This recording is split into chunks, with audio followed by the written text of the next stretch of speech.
We've been waiting for so long, waiting to play for you some of our songs. We've been waiting for so long. We want to play for you some of our songs. Bet you by golly dee Grand Central Station is the name of our group. We're making this record especially for you. So lay your back and hear us play and sing, 'cause we're really gonna do our thing. Graham Central Station, 'cause we've been waiting for so long, waiting to play for you some of our songs. We've been waiting for so long. We want to play for you some of our songs, 'cause we've been waiting.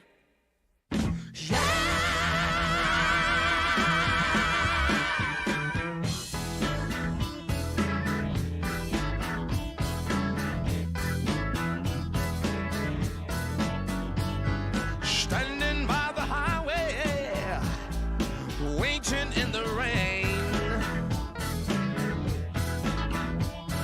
Standing by the highway, yeah, waiting in the rain.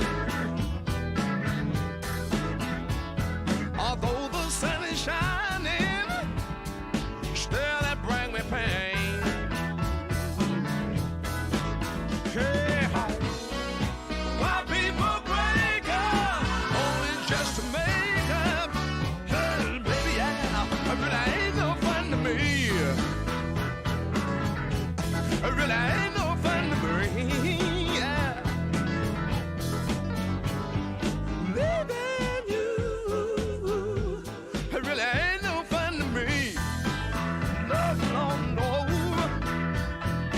Leaving you, it just ain't no fun to me. No. Leaving you, it really ain't no fun to me. Hey, you make me feel like a brand new man. Hey, baby, yeah. I'll take love and affection whenever I can. Hey, baby, yeah. Really, that's some fun to me. Really, that's some fun to me. Yeah.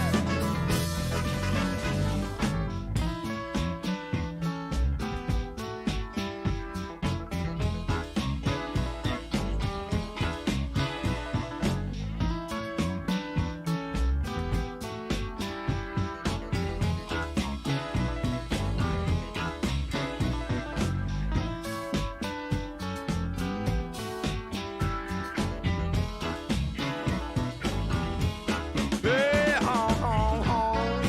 you make me feel like, you make me feel like, you make me feel like, you make me feel like, you make me feel like a brand new man. Hey, baby, yeah, I really that's some fun to me. I really that's some fun to me. Yeah. Should I wanna sit down? I wanna think about it, yeah. Should I wanna sit on down? Should I wanna sit right down? Oh, I wanna think about it. I wanna sit down.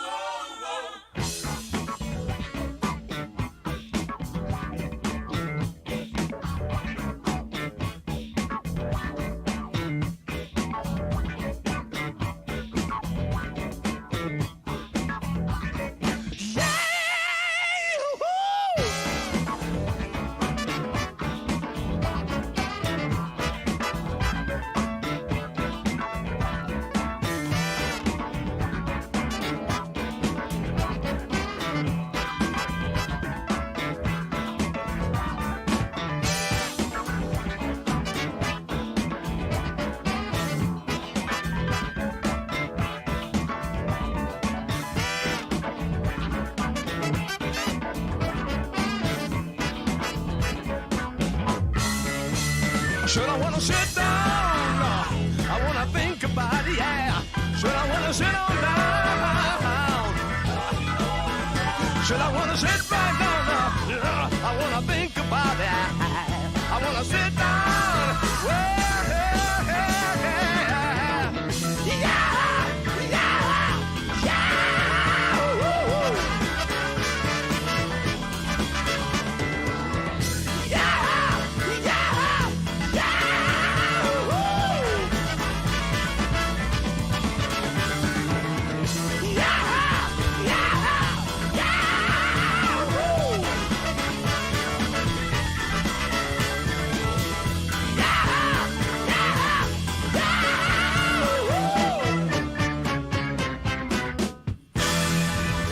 Yeah.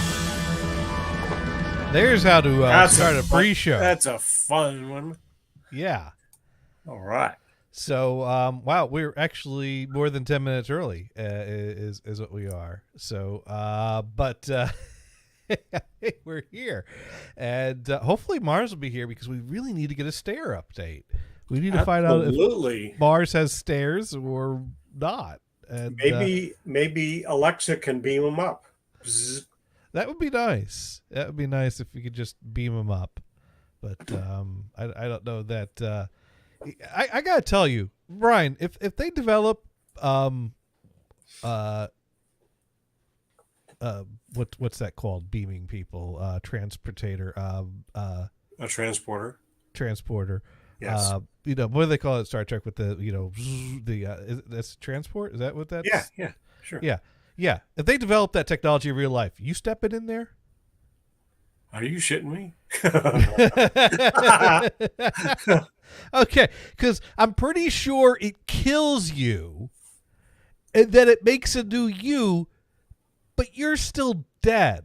Will your consciousness follow your particles, or is that just a new being with all your memories comes into creation? I don't know. Theoretically, the memories go along with you. Well, no. Maybe the memories. Yeah. I'm saying that my I'm not convinced Yeah. that my consciousness would follow whatever was rematerialized. Right. So on the other end, are you a robot then? Right. Something. You've got the memories, and the body just works off those. Right. memories. It'd be a new me, and that me would be conscious and would have my personality and would have Well, my okay. memories. So in next But- generation, Riker gets cloned by the transporter. There's a copy of himself, and he's a different person. And he's a right? different person because he was left stranded for many years, and then he joined the Marquis and got captured and ended up on like a prison planet or something Right, like that. right. Although it's called Maquis, not Marquis. Marquis is like a clown show. Oh, I thought they were. I thought they were Bostonians dropping the R. Oh, okay. I missed that part. I should have known. I should have known. I Park don't the know. car and join the Maquis. Exactly. That's what I thought they were doing. But Oh God. Oh boy. so yeah, in that sense, transporters can clone. It's been proven because of that scenario. And then there's a Enterprise early episode where Hoshi goes to the transformer and transporter and is totally freaked out. I think there's something wrong. So me, I really don't care if another me gets to continue on acting like me with my memories. If my consciousness ceases to exist, it's all over for me. So like, no, no, thank you. But maybe when that consciousness and memory, that memory, et cetera, beam back, maybe it rejoins your consciousness. But how would anyone ever know?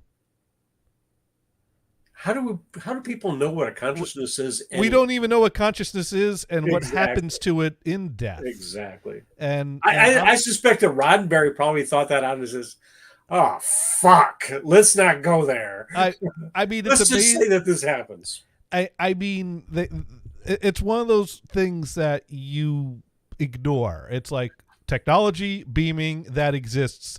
because it lets us do the things that we want to do on Early the show with on at stories. Sarco, we had this contractor. Interesting character. A lot of people didn't believe shit that he said, Okay. but he was a vocal atheist.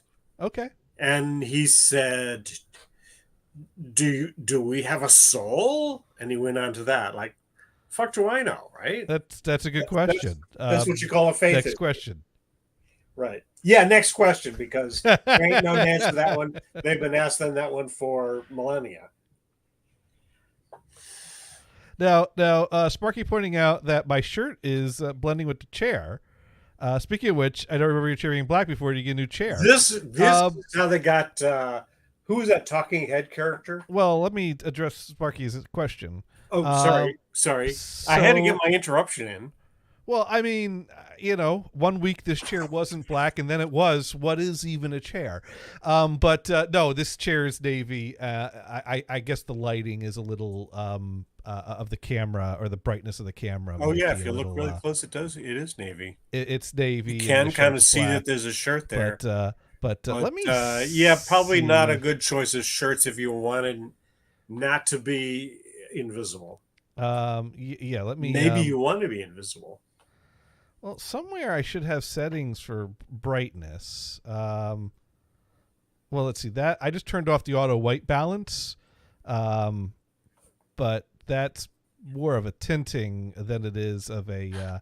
All right, there we go. So there's auto white balance on again. But why does this console not have a brightness setting that I'm seeing? Let's see, what is this button? Watermark, text overlay. No. Let's see. Advanced settings. 3, 2, 1 countdown, frame gridding. No, I want. God damn it! Why doesn't this thing put a brightness setting? I guess Logitech doesn't put brightness settings in their webcams anymore. I'm sure it's somewhere. It's just. Oh wait, there we go. I set it to like nighttime mode. And that just made the screen darker because it made the window darker. Right. Interesting. Maybe your face. Go through that again. I want to look at it close up. Go through what? Because go to that nighttime mode and back again. Well, the nighttime mode basically makes the window black, which means there's less light emitting off of my TV screen. So that's all that setting did, is it made less. Well, but brightness. I could see a difference, obviously. Right, because I was less lit, but I don't even remember. I'm not even sure where that. But it was this thing here. Basically, it just means there's less luminescence coming off of. Okay. The reason why I was looking at your face and your hands, they don't really change that much. They change a little, but not as much as. Well, the wall behind me is more reflective because it's a lighter color. See, but right. My hands are here in the shadow, kinda. Right, of course, obviously, the black chair and your black shirt, or a navy chair, black looking, don't change really at all. Right. Which, of course, was the entire goal. Oh God! Well, speaking of contractors, God, it pisses me off. So the company I work for has a website called The Hub, which is basically a informational site. It's a SharePoint site, which is a Microsoft product to be able to share and collaborate in documents. So basically, in a web-based environment, and so basically, it's if there's news or announcements within the company that you want to communicate out to the employees, you put that up on that site. There's a employee directory on the site. Different resources that are company related. It's not where any confidential information is put. Right. Maybe you don't want to necessarily publish it to the world because we ought not to be publishing everyone's direct extension dial-in number to the whole world. But that would be that would be not the end of the world, because if that does result in some kind of harassing calls come through, we change that individual's extension. But generally, we want to encourage people to dial the main number and direct that way and dial an extension if they know it, which, again, this isn't confidential information. People give out extensions. People list things in signatures. Sure. But still, People still put them on business cards. What's a business card? Business cards are for old school executives Exactly. that still have a typewriter on their desk. That's but, right. No, yeah. they still have a secretary that can type. Oh yeah, they're called executive assistants. But they still call them secretaries. Yeah. Yeah, it gets a freaking complicated. Yes, you're right. I'm pretty sure most. I don't know if secretary is a bad word, but generally you don't hear it I've not heard that in the corporate world. It's moved away from that. And yeah, I kind of missed on that. I don't think it's quite on the same level as colored, but it's it seems to be right out of time. Although you have a Secretary of State, a board of directors will have a secretary that takes notes. Right, that type of secretary is different, but just a general secretary that's doing all. Bo's assistant was a executive assistant. Yes, so that terminology has been with us for a while now. Yeah, in fact, I think I forget what his title was. The guy that ran Rocky Flat Nuclear Weapons Plant. Okay. He wasn't a CEO because he was that was its own separate entity under Rockwell International. Okay. But his secretary was an executive secretary or executive assistant. So the interesting thing is when that seat, the top seat changes, the executive person changes as well. So we have this internal website with company information. And we totally got off wing there. And the people in our company want people to use this site so badly that they put a policy in place that every time you open Chrome on a company device, it will automatically open two tabs, one tab with this hub site and the other tab with our Okta single sign-on site. So, I prefer my browser to open where I last left off because I might have 10 tabs of things that I'm doing research on. And so when they roll this out, I close my window, I lose my 10 tabs, and there's the hub. I'm like, I was doing so I actually had to complain to the powers that be, and they came up with... The interesting thing is that the company address and whatever you want to call it, phone numbers, show up before you actually log in? No. Oh, so you log into that page and then it just pops up. No, well, the page auto signs you in from your credentials. It goes through the single sign-on. Gotcha. It may prompt you for a sign in, or it might auto sign you in, depending on the point is that that's what one of your two tabs opens to. And when I complained, what they did was they basically set it so that when I close Chrome and I reopen Chrome, it opens two windows, one with a tab for the hub and another tab for the single sign-on site, and a second window which is the 10 tabs where I left off. So I got it. The point I'm trying to make here is totally annoying. They're encouraging people to view this site. So a few weeks ago, an onboarding request came through for a new guy that's starting this morning, and it was labeled as being there are 3 checkboxes on an onboarding form: a full-time / part-time employee. They don't need for onboarding, they don't need to distinguish between full-time or part-time.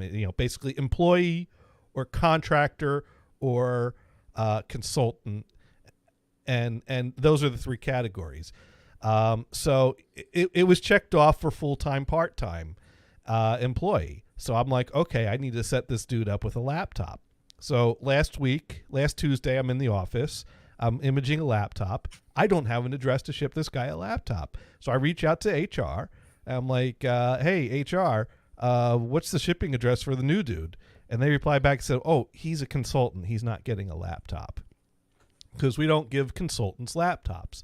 So the form was filled out with a checkbox next to employee, but his job title is executive consultant. Oh. So okay, all right, consultant not getting a laptop, fine, which means that he'll use our Citrix environment. Plus, a lot of our systems are accessible externally through a web browser. So I give him, I get him set up with his email address and password, get him set up to sign into our Okta single sign-on site, show him that. Then I'll show him getting signed into the Citrix site, which basically gives him a virtual desktop that's within our environment. So from within there, he has access to our folder structures and our documents. And if he opens up a browser, it opens up the hub in one tab and the Okta single sign-on site in another tab. And the first thing that happens is he doesn't show up for the call on time. And 5 minutes past the start time of the call, the dude on the security team sends me a message going, sorry, my call with him for security training is going over. Sorry about that. So I got to wait for that call running over to finish. So I'm already off to a late start. So I tell the dude, okay, your email address is first initial last name at thiscompany.com. And he goes, well, actually, I think it's first initial last name and the number 2 at thiscompany.com, because when we set up an onboarding, we send the video call invites to their personal email address and their company email address, because it's on the second call of the day, my call, that I actually give them access. So it needs to be sent to the personal one, but they send all the calls to both accounts so that both accounts have all things on their calendar. And so he saw that the invite went to first initial last name number 2. And I'm like, well, when I look up your account, I don't see that. It's first initial last name. That must be another alias. Something must happen when setting up. So then I got to speculate about theories as to why this bullshit's showing up on his screen.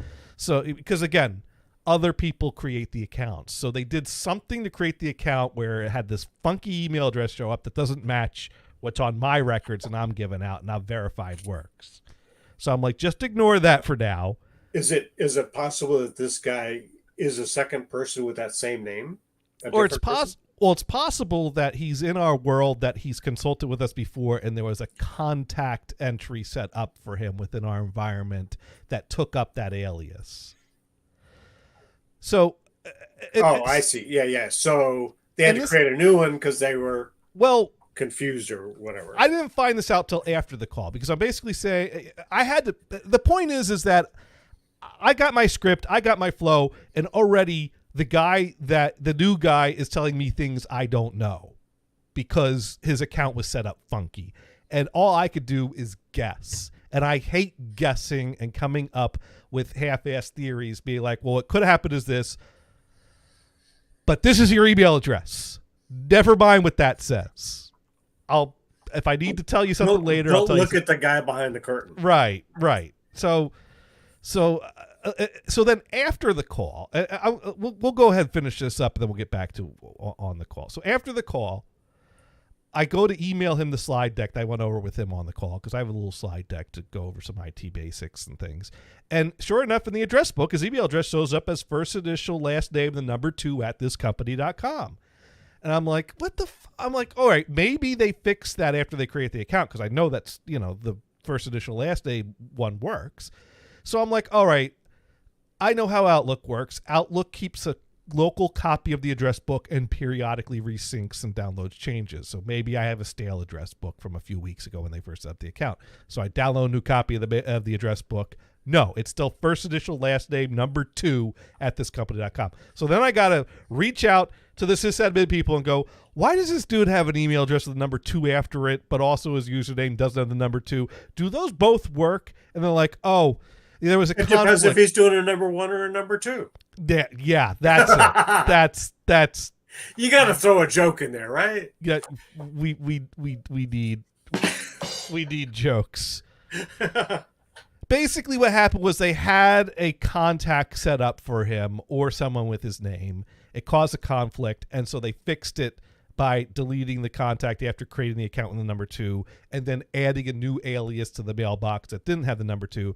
But they left the number 2 email address active, and they left it as the primary alias so that that's the one that shows up in the address field and in the address book. So it's like, could you set the one that looks normal to be the primary one so that we don't have people asking me while I'm trying to train what's the deal with this 2? But, you know, those are the little details that some people don't pay attention to and then create fun in my world.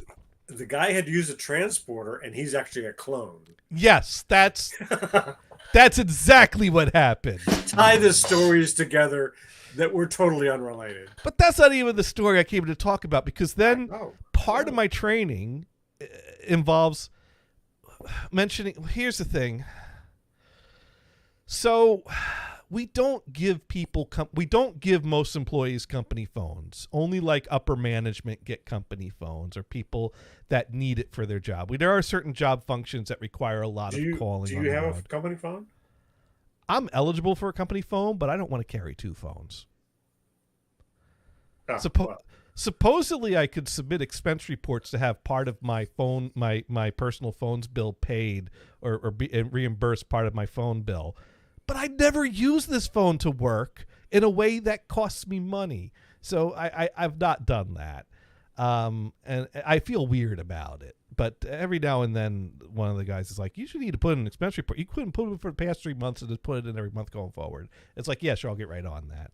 But it's like 15. See, I would carry 2 phones. Yeah. You know, our buddy Dan would carry 2 phones. I'm not doing that. Now, there are that places. That way you know that something's personal versus business, and you don't intermix. I'm not doing that unless I have to do that. And I basically... Based on company policy, in other words. Right. Well, here's the thing. Most of my calls take place when I'm at a computer. Well, mind you, I have a company extension that forwards to Teams.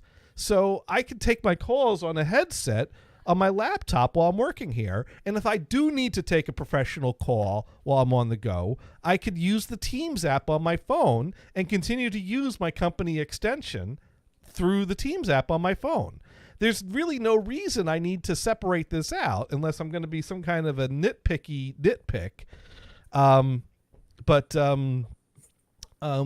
We can buy viewers if we want to. Yay! So that's yeah. Thanks, Kevin. Let's not click that link. In fact, if someone can make that link disappear, that'd be great. But thank you, Kevin. Come back or don't.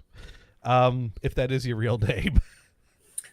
Let me see. According to what I see, we have 4 people on, which probably includes me. We may as well leave Kevin on to boost the viewer counts. That's right. Oh, yeah, that's right. He counts, doesn't he? As long as he stops advertising, whatever, boost the views. People can choose to click or not, right? No. I am not a robot. No. Don't click. Oh, okay. It's by the way, on Facebook, I don't know if you've noticed, there is a at everyone when you belong to a group. And I hate that. People that sell T-shirts know that, so they'll post something at everyone, and you get this notification. But I don't give a shit about your fucking T-shirt. There are groups I have left over that shit because I don't. Well, it's up to the moderators to stop it. That's right. No, exactly. I agree with you. Mind you, good moderators. You know, the question. Let me talk. Yes, sir. Well, I'm just saying. But I've been in selling groups. So I get it. If you're in a selling group that's specifically for buying and selling things and you're having like a auction like tonight at 8, you want to let everyone know. But I didn't care enough to stay in the group. So I'm just like, yeah, sure. That. Oh, yeah. But but that's how I know of that feature. I'm with you on that. I'll leave a group because then you get the people that are not an administrator that will say, we're cleaning out the accounts list. If you want to stay, reply yes. Okay. And then you just look in the guy. Is this guy an administrator? He's not an administrator. That's bullshit. The guy's collecting names for some reason. The fuck is that? I'm not stupid. I am not a robot either. It's kind of like people that are like, start Facebook questions of, hey, just for fun, where's the first place you traveled to on an airplane? Because people sometimes they're fishing. Yeah, they're fishing for security questions. And then I have friends that answer those stupid things. My favorite one, which was not fishing, it was just an interesting thought, this was my high school graduation group, the classmates. They all says, hey, why is it that everybody can remember their home phone number when they were kids? And tons of people are posting that. Oh my God. And what I would do is I say, that's a perfect thing to remember and use it as a fucking password. Do you get it? You just gave away your best password. Well, but you'd have to add letters in there somehow. And I know, but actually this was before most of those rules came out. Well, but it's a good key to a password. You just have to add one letter. Well, my favorite was when Nick responded saying, well, this could be someone fishing for information for security questions, so I'll lie and say, and the question was, where did you go the first time you went on a plane? And he was like, I'm going to lie and say Florida. And I replied and said, I went to the airport. Oh, I like that question. Yeah, in fact, I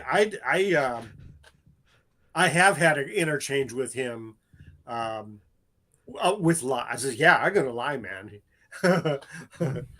Even on the thread, so they know that it's bogus. Hey, I'm going to lie. This is just fishing. So, or they'll ask a teacher's name and they'll say, oh, that was Mr. Fisher. So speaking of security and passwords and signing in, one of the things that my slides go over is going back to the whole phone thing is this one is one of the things that's the bane of my existence is helping people set up their personal phones to our company email or company Teams chat.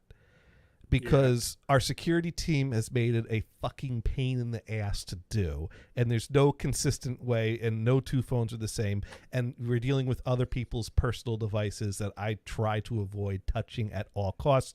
And not to mention supporting people with their phones is always a no screen share situation, which means I'm flying blind for them to describe what they're seeing to me. Do you have a list of phone devices that you support?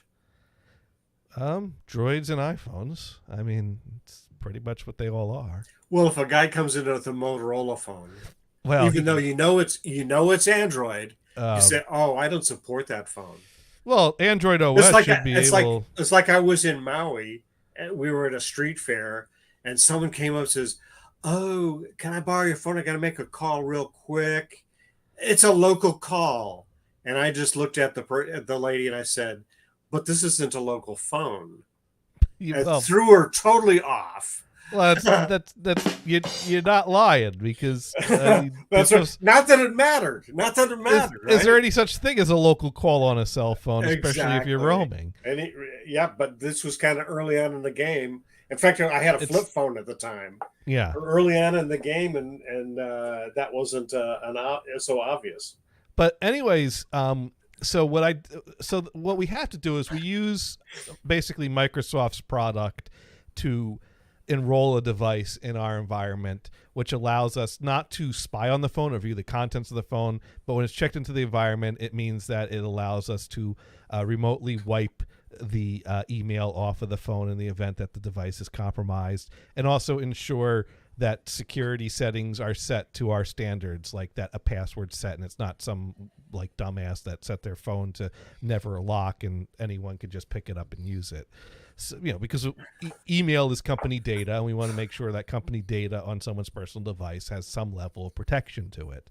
So, and setting up the Microsoft Intune company portal is a lot. It's downloading an app, it's signing in with your email address and your password, and it's a lot of clicking next and following instructions.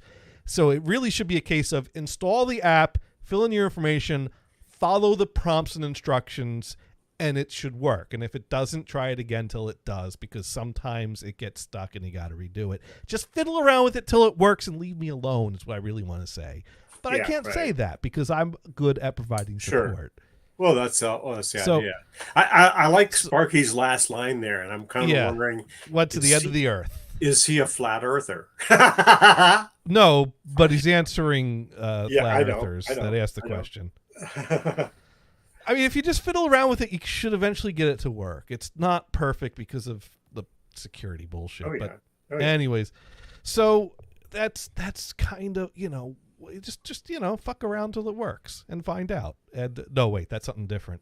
Or tell the company that you need a company issued phone, and you're done with it. Well, then I got to support that. So I'd rather just not, because then I Well, you don't say it. Let security tell them. Dune asking me if I have that on my phone. I absolutely have that on my phone. And let me tell you, if my phone gets lost somewhere, I find comfort in the fact that I could go to someone at my company and say, wipe it. Wipe it now. Just wipe it. Reset to factory. Again, when you sign into the Intune Company portal, one of the screens tells you what it can do and what it can't do, and it can remotely wipe your device. It can set requirements for security protocols. It can't spy on your device, view the contents of your device. That's it can do this, it can't do that. I'm sure there's plenty of whatever. The company can have that. And the I'm fine company with doesn't look at your web traffic to see if you've been into porn sites. Well, of course they're looking at my web traffic on my company computer, and that's why I don't. Well, go I'm to talking about on your phone. on my phone. Well, my phone's internet activity is not filtered through that. Well, I'm just. In fact, when I'm you set just let the conspiracy fly. That's all. when you set up the phone with the Intune Company portal, it actually sets up a segmented portion of your phone with company apps that are segmented away from your personal apps. And maybe they can monitor. I got a text from Sir Mars. Sorry, I won't be around on the show today. Lots of bad being. Oh, maybe that's lots of bandwidth being used. Can't join. Have a good show. Don't worry about that T. It's he's using a voice to speech thing. All right. I totally heard that in his voice at the end there.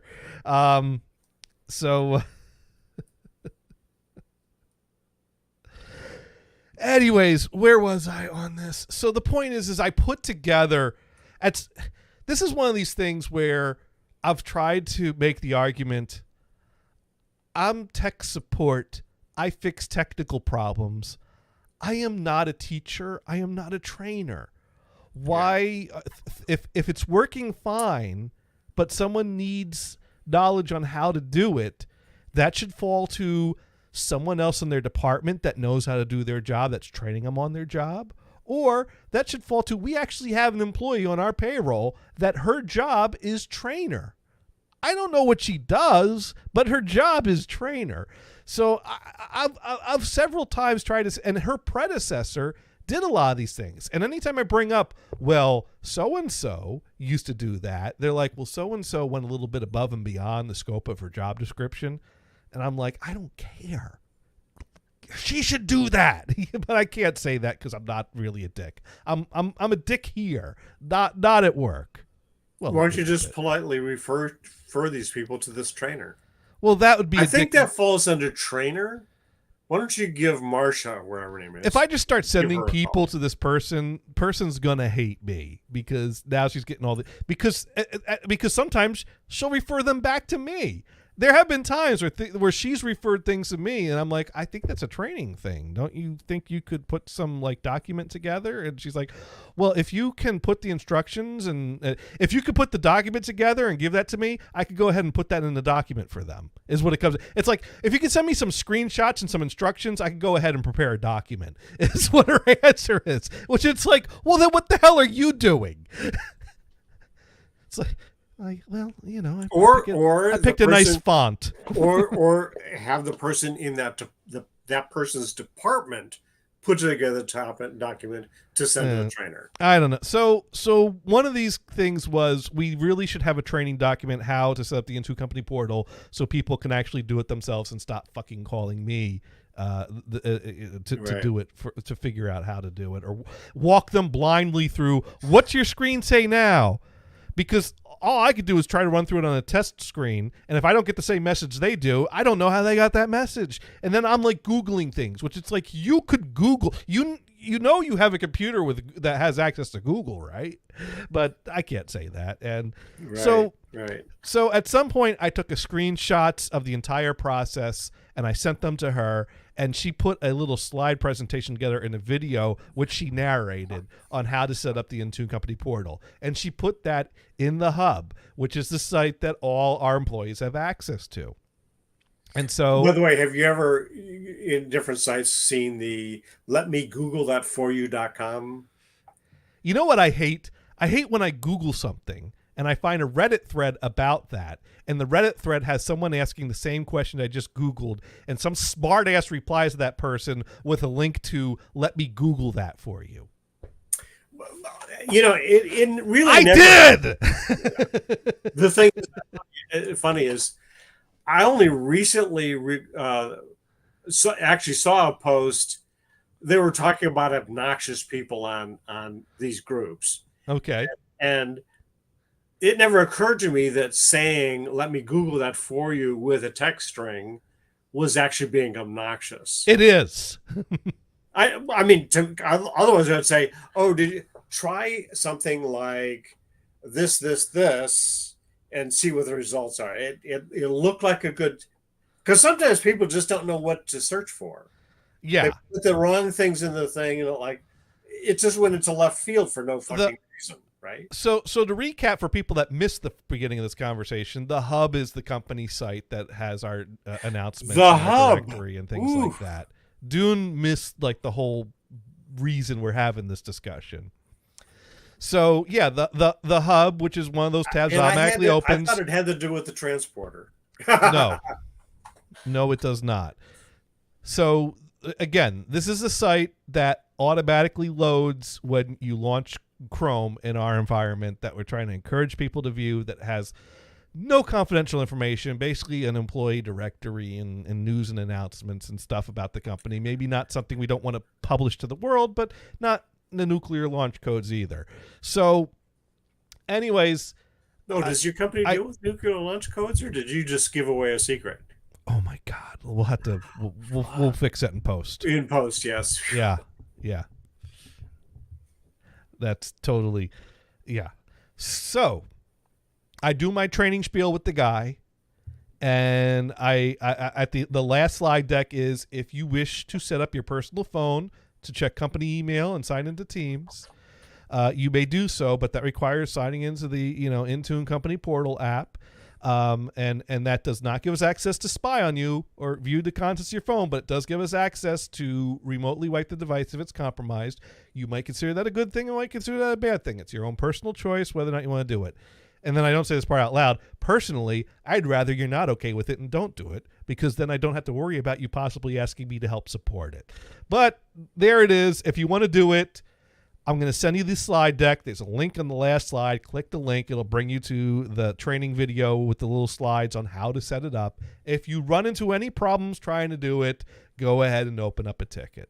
And hopefully my coworker will get to it first. Does your company have a group of people that document things? No. Procedure documentation or something like that? Nothing official, but... Or on this different topic, is there somebody that could document it? I don't know what you're talking about. Well, like that trainer person, she wants you to do it, right?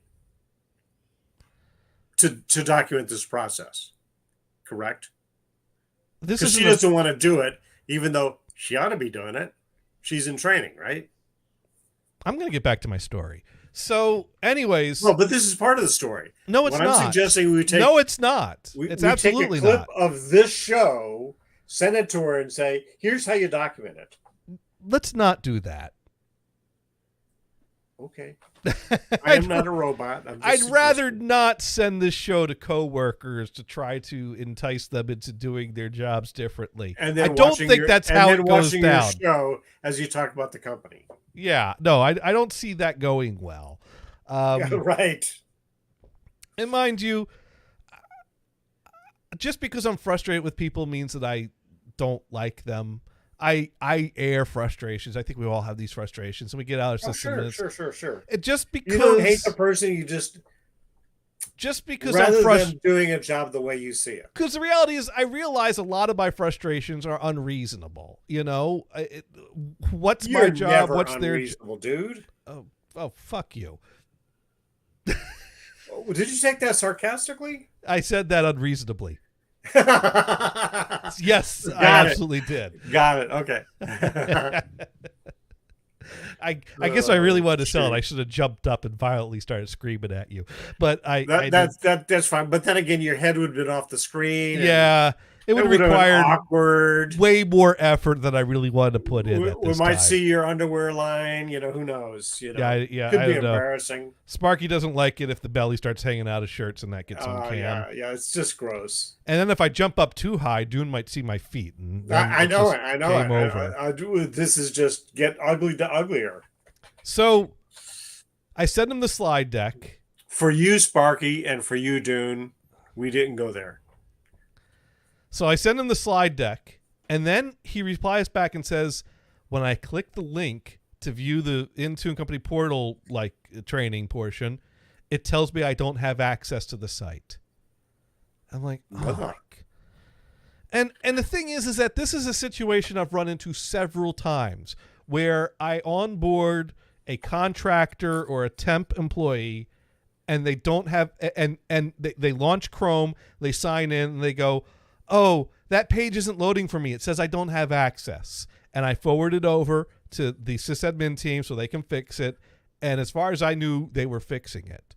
So today, he's like, send me the slides. And I'm like, I don't have the slides. I just have the link to the video. It's a video. It's not slides. Let me see if I can fix the permission. So I reach out to one of my coworkers that does the account setup, and I ask her. And she's like, have him try it now. And I'm like, try it now. And he's like, it's still not working. Can you just send me the slides? I don't have the slides. Let me see what I can do. And so I go back to the team group chat, and I'm like, this guy can't access the hub. Can we get him access to the hub? And then their manager goes, well, their scripts, we've gone over the scripts with HR and with the compliance department, and it sets up all the permissions as it should be. I'm like, okay, but he doesn't have access to the hub. And it's like, well, only people in the all company group have access to the hub, and only full-time employees get added to that group. I'm like, okay, well, we need to do something to give consultants and contractors access to the hub. And it's like, well, why should he have access to the hub? And I'm like, well, why shouldn't he have access to the hub? And it's like, well, no, when it comes to security permissions, it's best to ask why rather than why not. And it's like, well, the whole reason we're having this conversation is a why, because he needs to access training information. It comes up in his Chrome when he first opens it up because we want to encourage people, and it's telling him he doesn't have access. Oh, we could change the group policy so that stops coming up for him. That doesn't help me. Let's fix it with something completely different. If we're giving someone a company email address and access to our resources and a sign-in, why should they not have access to some company announcements and an employee directory who they're going to be consulting with? I don't get it. So that was my frustration at work today. So let's see. You can't get there from here. Right? So I downloaded the video and I emailed it to him as an attachment. And hopefully it won't bounce. It was under 10 megs, so it should be fine. Because he couldn't just get a link to the video. He needed the actual file to download it. He needed to just view the thing. He just needed to view the thing, which is a lot of click next on this, click next on that, click next on that, go into settings and apply this like the previous screen tells you to do, and you don't need the slide deck to tell you to do, and then click on this. It's like it's literally, here are the screens on your phone, and here's me reading what they say to you. Do that. Like, there's no reason anyone really needs these slides. It's like, did you try setting up the Intune company portal? And he had indicated that he had used it in past jobs. I'm like, oh, so you already know how to set it up. Just do it again. But for us. Yeah. You told me you've done it before, so why is this a question? Well, I didn't want to say that because then that's, being like confrontational or whatever. So I well, didn't. That's true.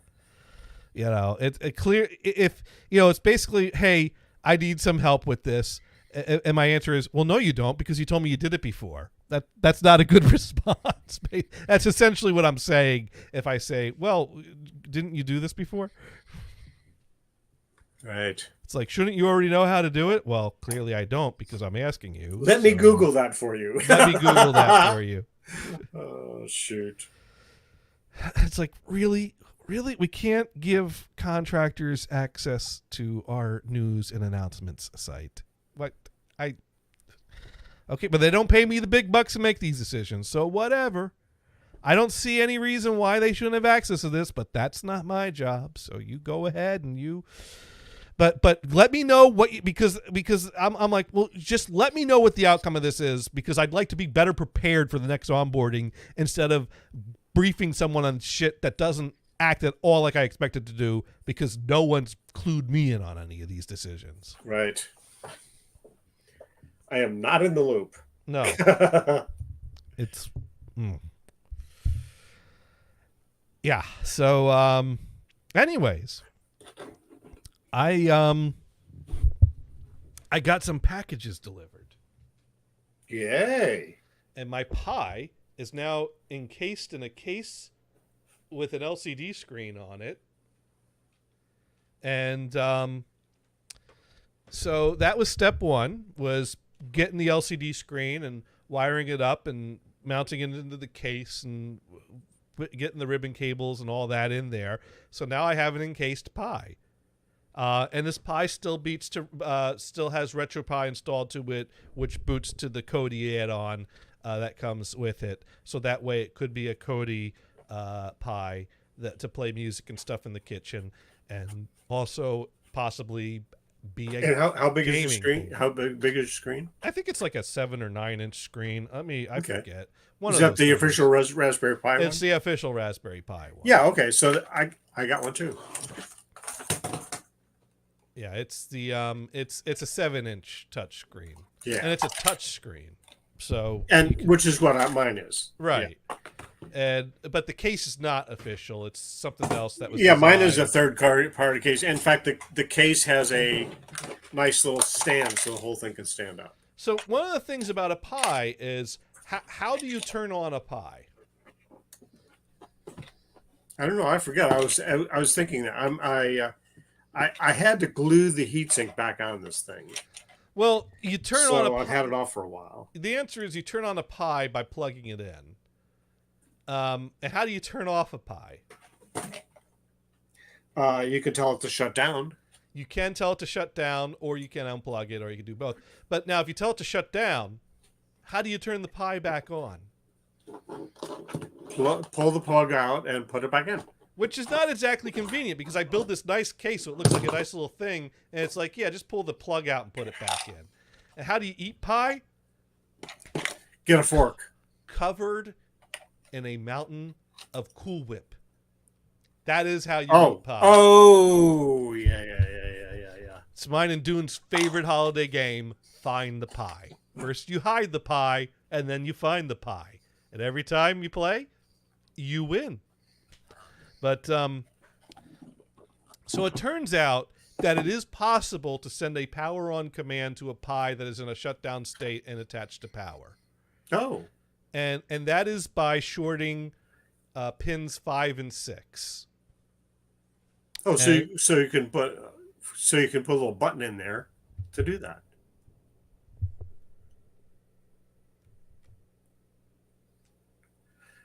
Just that simple. So I drilled I bought little buttons and little wires, and I drilled a hole in here, and I mount my little button in there and attached it to pins 5 and 6, and here it is booting with the RetroPie boot up screen, which is now going to, because I set it to load into Kodi instead of loading into RetroPie, so it is going to go back to a bit of a booting screen, and there's the Kodi logo, and there is Kodi. And so now if I go over to music, and let's go ahead. I'm just going to click on albums and scroll through here. And unfortunately, my library is a little... I should exclude some folders because like I don't necessarily need all my Christmas albums showing up in July or August. But if we... let's see. Let's oh here we go. Let's see what's on that disc.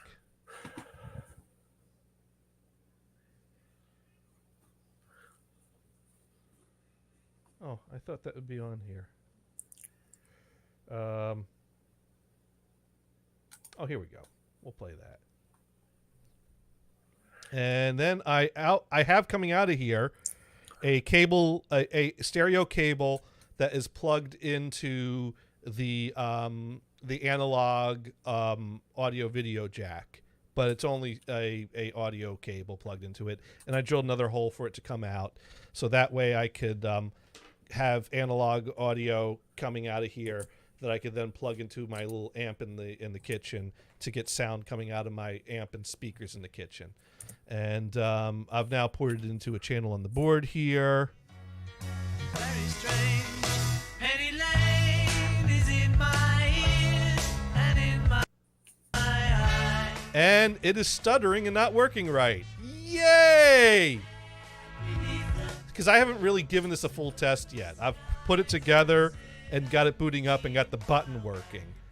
But, oh, and Chuckle Bump is in the house. Hello, Chuckle Bump. Yay! So it's still not working good because it's stuttering the audio. So I don't know if it's because it doesn't like the Wi-Fi signal or because Kodi sucks. Oh, it's the oboe version.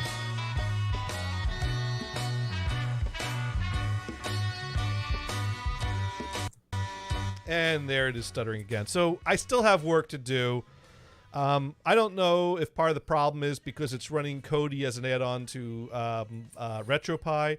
I could try to wipe the SD card and get a clean install of... I think there's a stripped-down OS specifically for running just Kodi, and maybe try to do away with the RetroPie stuff. So, yeah, this is still not great. But it's a start. I got a touch screen, and I got a case, and I got a power button. And I also added some things to the config file that makes the power button also work as a shutdown button.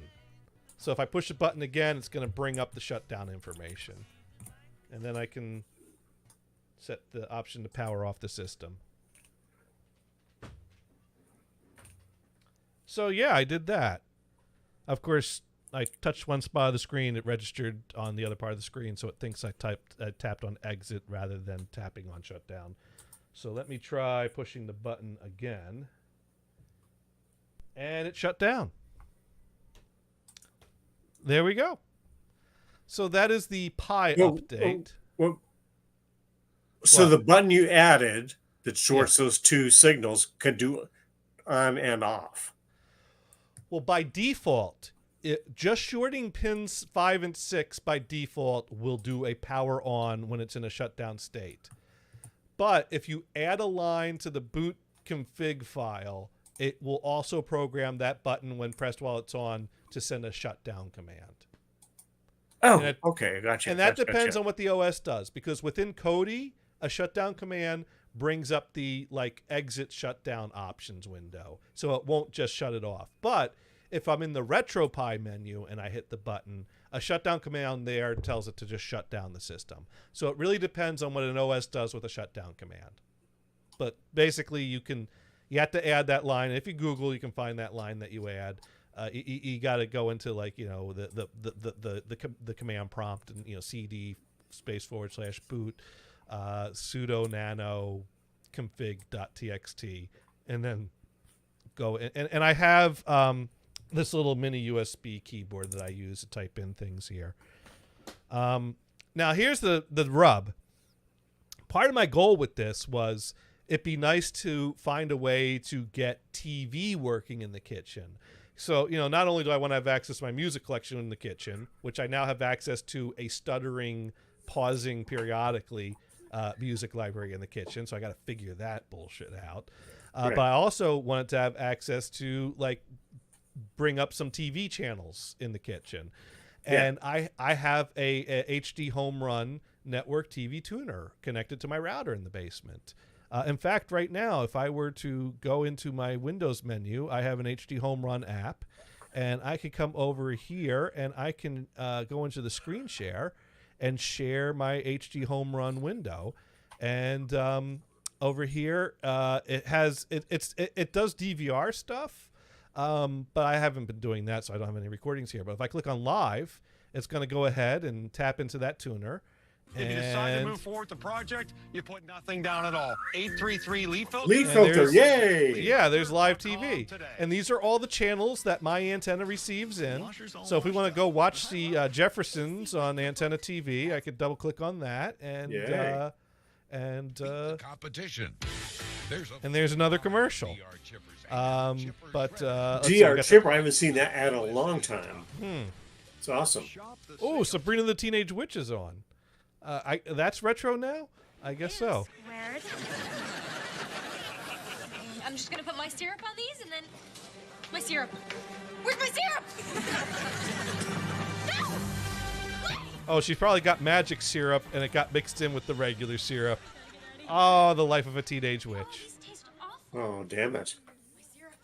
Just one bite. Hey, they're not awful. They're delicious. They're blueberry. I don't like blueberry. Oh no. Anyways, so there you go. That's simple. Dune wants to see my mini USB keyboard. Yeah, it's like the size of a remote control, but it's a little keyboard, and it's even got a little touchpad here to control the mouse pointer, and little mouse click buttons and direction buttons. Here's mine. It's a little bit bigger.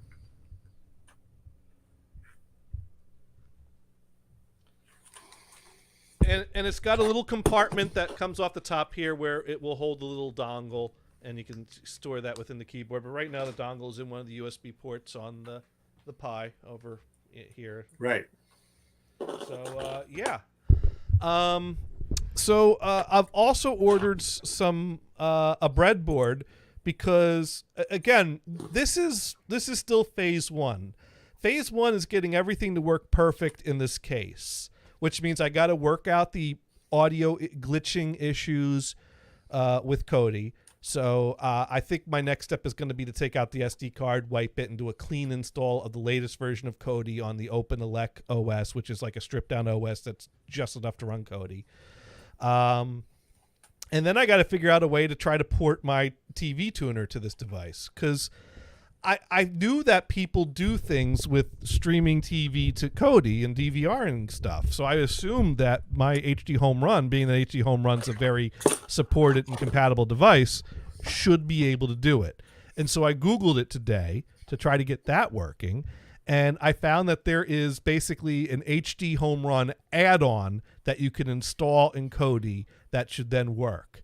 And so I install the add-on, I run the add-on, and it doesn't see anything on my network. So I go back and I read the instructions, and it lists like 5 devices that supports and 2 devices that are not supported. And so I pull up the purchase information from my old HD Home Run network tuner, and I find, sure enough, my device, being an older device, is one of the 2 devices that is not supported.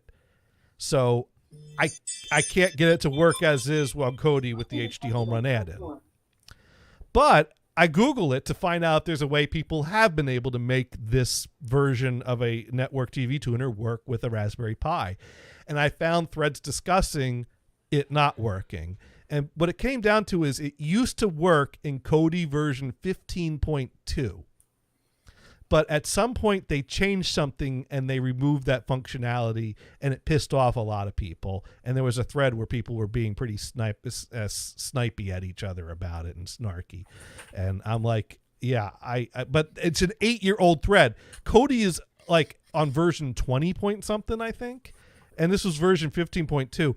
And mind you, I can't find a way to install an older version of Kodi on a Raspberry Pi, at least not easily. Basically, the way you install a Linux app is you type in apt-get and the name of the thing, and it automatically pulls down the latest version. So, yeah, apt-get you can't specify the version. And that would have been nice. And good luck manually doing things in Linux, but right. So I'm not even sure. So I've started reading. I think. Now, can you get the image of the thing of the prior version? I don't know, and I don't even know if that's the path I want to go, because now I've started reading about. I think what I could do is I could set up a server to run something that's using the TV tuner, and then have Kodi tap into that server. So like a third party medium thing. So I'm reading on threads. Basically, before the show, I was reading up on something called NextPVR. And I think if I set that up on my server, I could get Kodi to tap into that, but I'm not 100% sure. I need to do more research. So that's another thing I need to figure out. Because remember, the ultimate goal here is if I can get this Pi working on the built-in LCD screen, and then I've got a baggie full of buttons, because I didn't just buy one power button. I bought a bag with a bunch of little buttons. And I bought a bunch of little wires to connect my buttons to things on the board there. So the goal is eventually to have an old school CRT under the counter TV with a Pi stashed in it somewhere, and using that for my display rather than this, fancy touch LCD screen, because, as cool as that is, retrofitting an old school CRT with a modern Pi would be cool. But since it's not a touch screen, I would need to have some button functionalities to control navigate the menus. And so I bought a breadboard as well, so I could connect these buttons on breadboards to different things and work out how to program buttons to do things. And if I get to that point where I have this working as it should with the touchscreen, and I figure out how to program buttons to do things, that's when I can start thinking about, well, what if I put one of these in an old school CRT TV? Yeah. No, it's cool. So actually, the thought that I had was, let's say you wanted to load an older version, and you could find that image. You put that image at someplace local, and you use wget that image, so it'll install that image. Okay. I think. Well, I'm sure you're saying some useful stuff there, but right now that would be in as opposed to using apt-get. That's all I'm getting at. Wait, so if I have an image, I type wget or what? Wget and then the image and where it is. So if it's on a different device, you say wget blah blah blah blah. So if I download an image and I save it in a path and I do wget and I put in that full path and file name, it'll install the image. I believe so. Okay. Well, I wasn't. There might be another step where you wget actually physically transfers it to your device, and then you execute something else to have it install it. I'd have to look through that again. I'm a little distracted right now because Chucklebump's talking about wanting to see my ass. So I'm not sure what. Are you going to moon us? No, I don't think that would be. Is that what you're getting at? That would be against the TOS. Oh, okay. I that would be against the TOS. We couldn't do that now. But it could be the last thing we ever do. Maybe we could get away with that on Kick, but I don't think we could do that round here. Not on Twitch, and probably YouTube wouldn't like it either. Chucklebump's claiming this is a private conversation. in a public chat room. Right.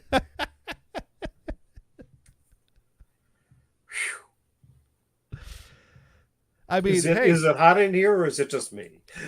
she's over there talking about wanting to see my ass, but when I'm like, excuse me, what now? It's like, that's a private conversation. Well, it's like, Right. well, dude, I don't know how talking to Sparky is going to help you see my ass, but I Right. no, I Maybe getting Sparky to vote in her direction. I Yes. suppose if I sent pictures that my face were in and no one could prove they were or weren't. No, I don't think so.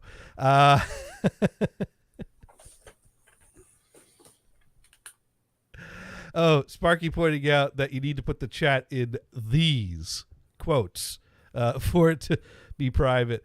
Now, Dune and I used to have a code that if we didn't want the viewer to see what we were typing, we typed it in parentheses. All right. Right. Yeah, Yeah. there you go. Yeah. That works.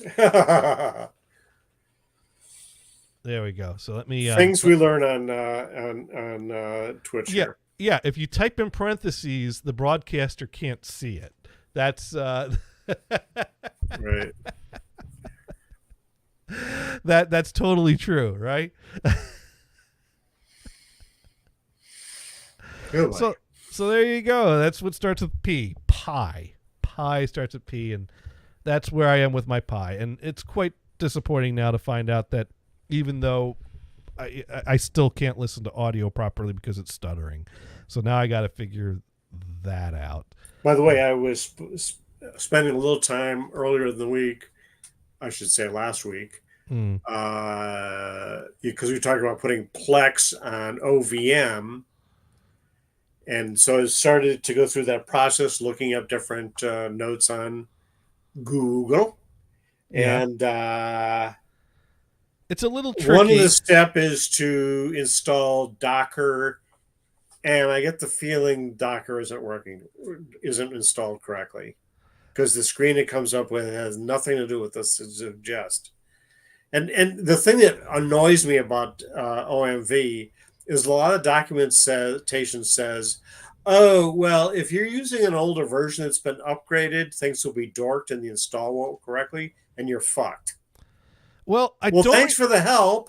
Well, here's the thing. I walk through. I do remember that it is finicky and it's tricky, and I don't know if there's supposed to be a better way to do this. But let me. I don't think I'm going to give away any launch codes here if I share my my tab. What tab? It's the tab for my Good Times server.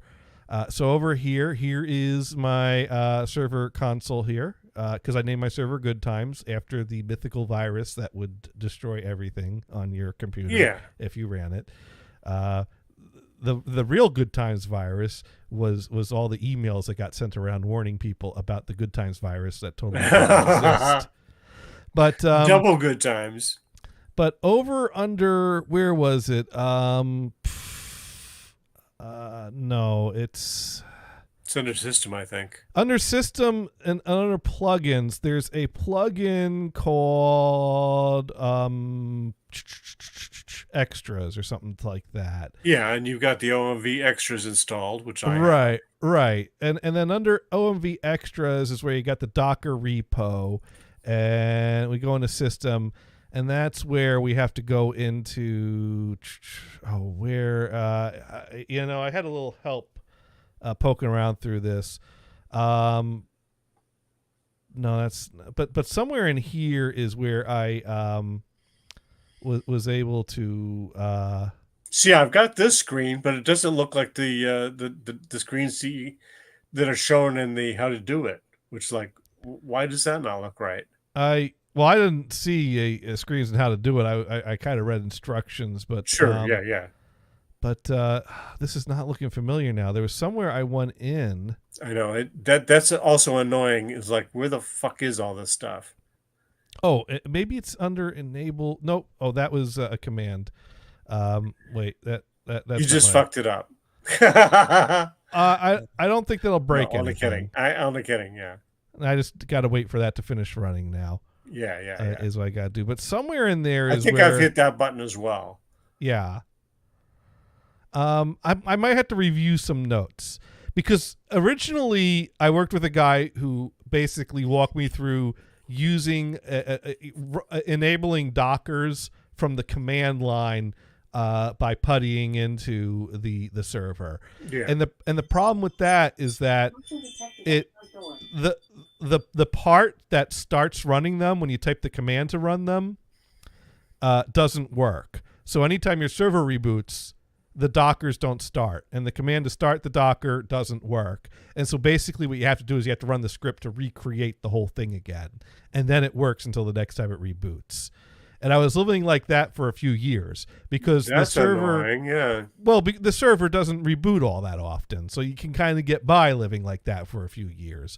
But then I, started trying to do other things, and other things weren't working, and then I started complaining about these, and so then the guy got on the phone with me and was like, and did some research. He's like, "Oh yeah, it turns out that's completely broken. So here's the right way to do it." And I don't know how, but I'm pretty sure it was under here somewhere. Let's see. Let's click through. We got a date and time. Okay. But somewhere in here was but this doesn't even look like things relating to Docker now. So I don't even know how I ended up in here. Yeah, why doesn't Docker have its own actual tab rather than just the little one-liner thing under OMV extras? Yeah, I forget.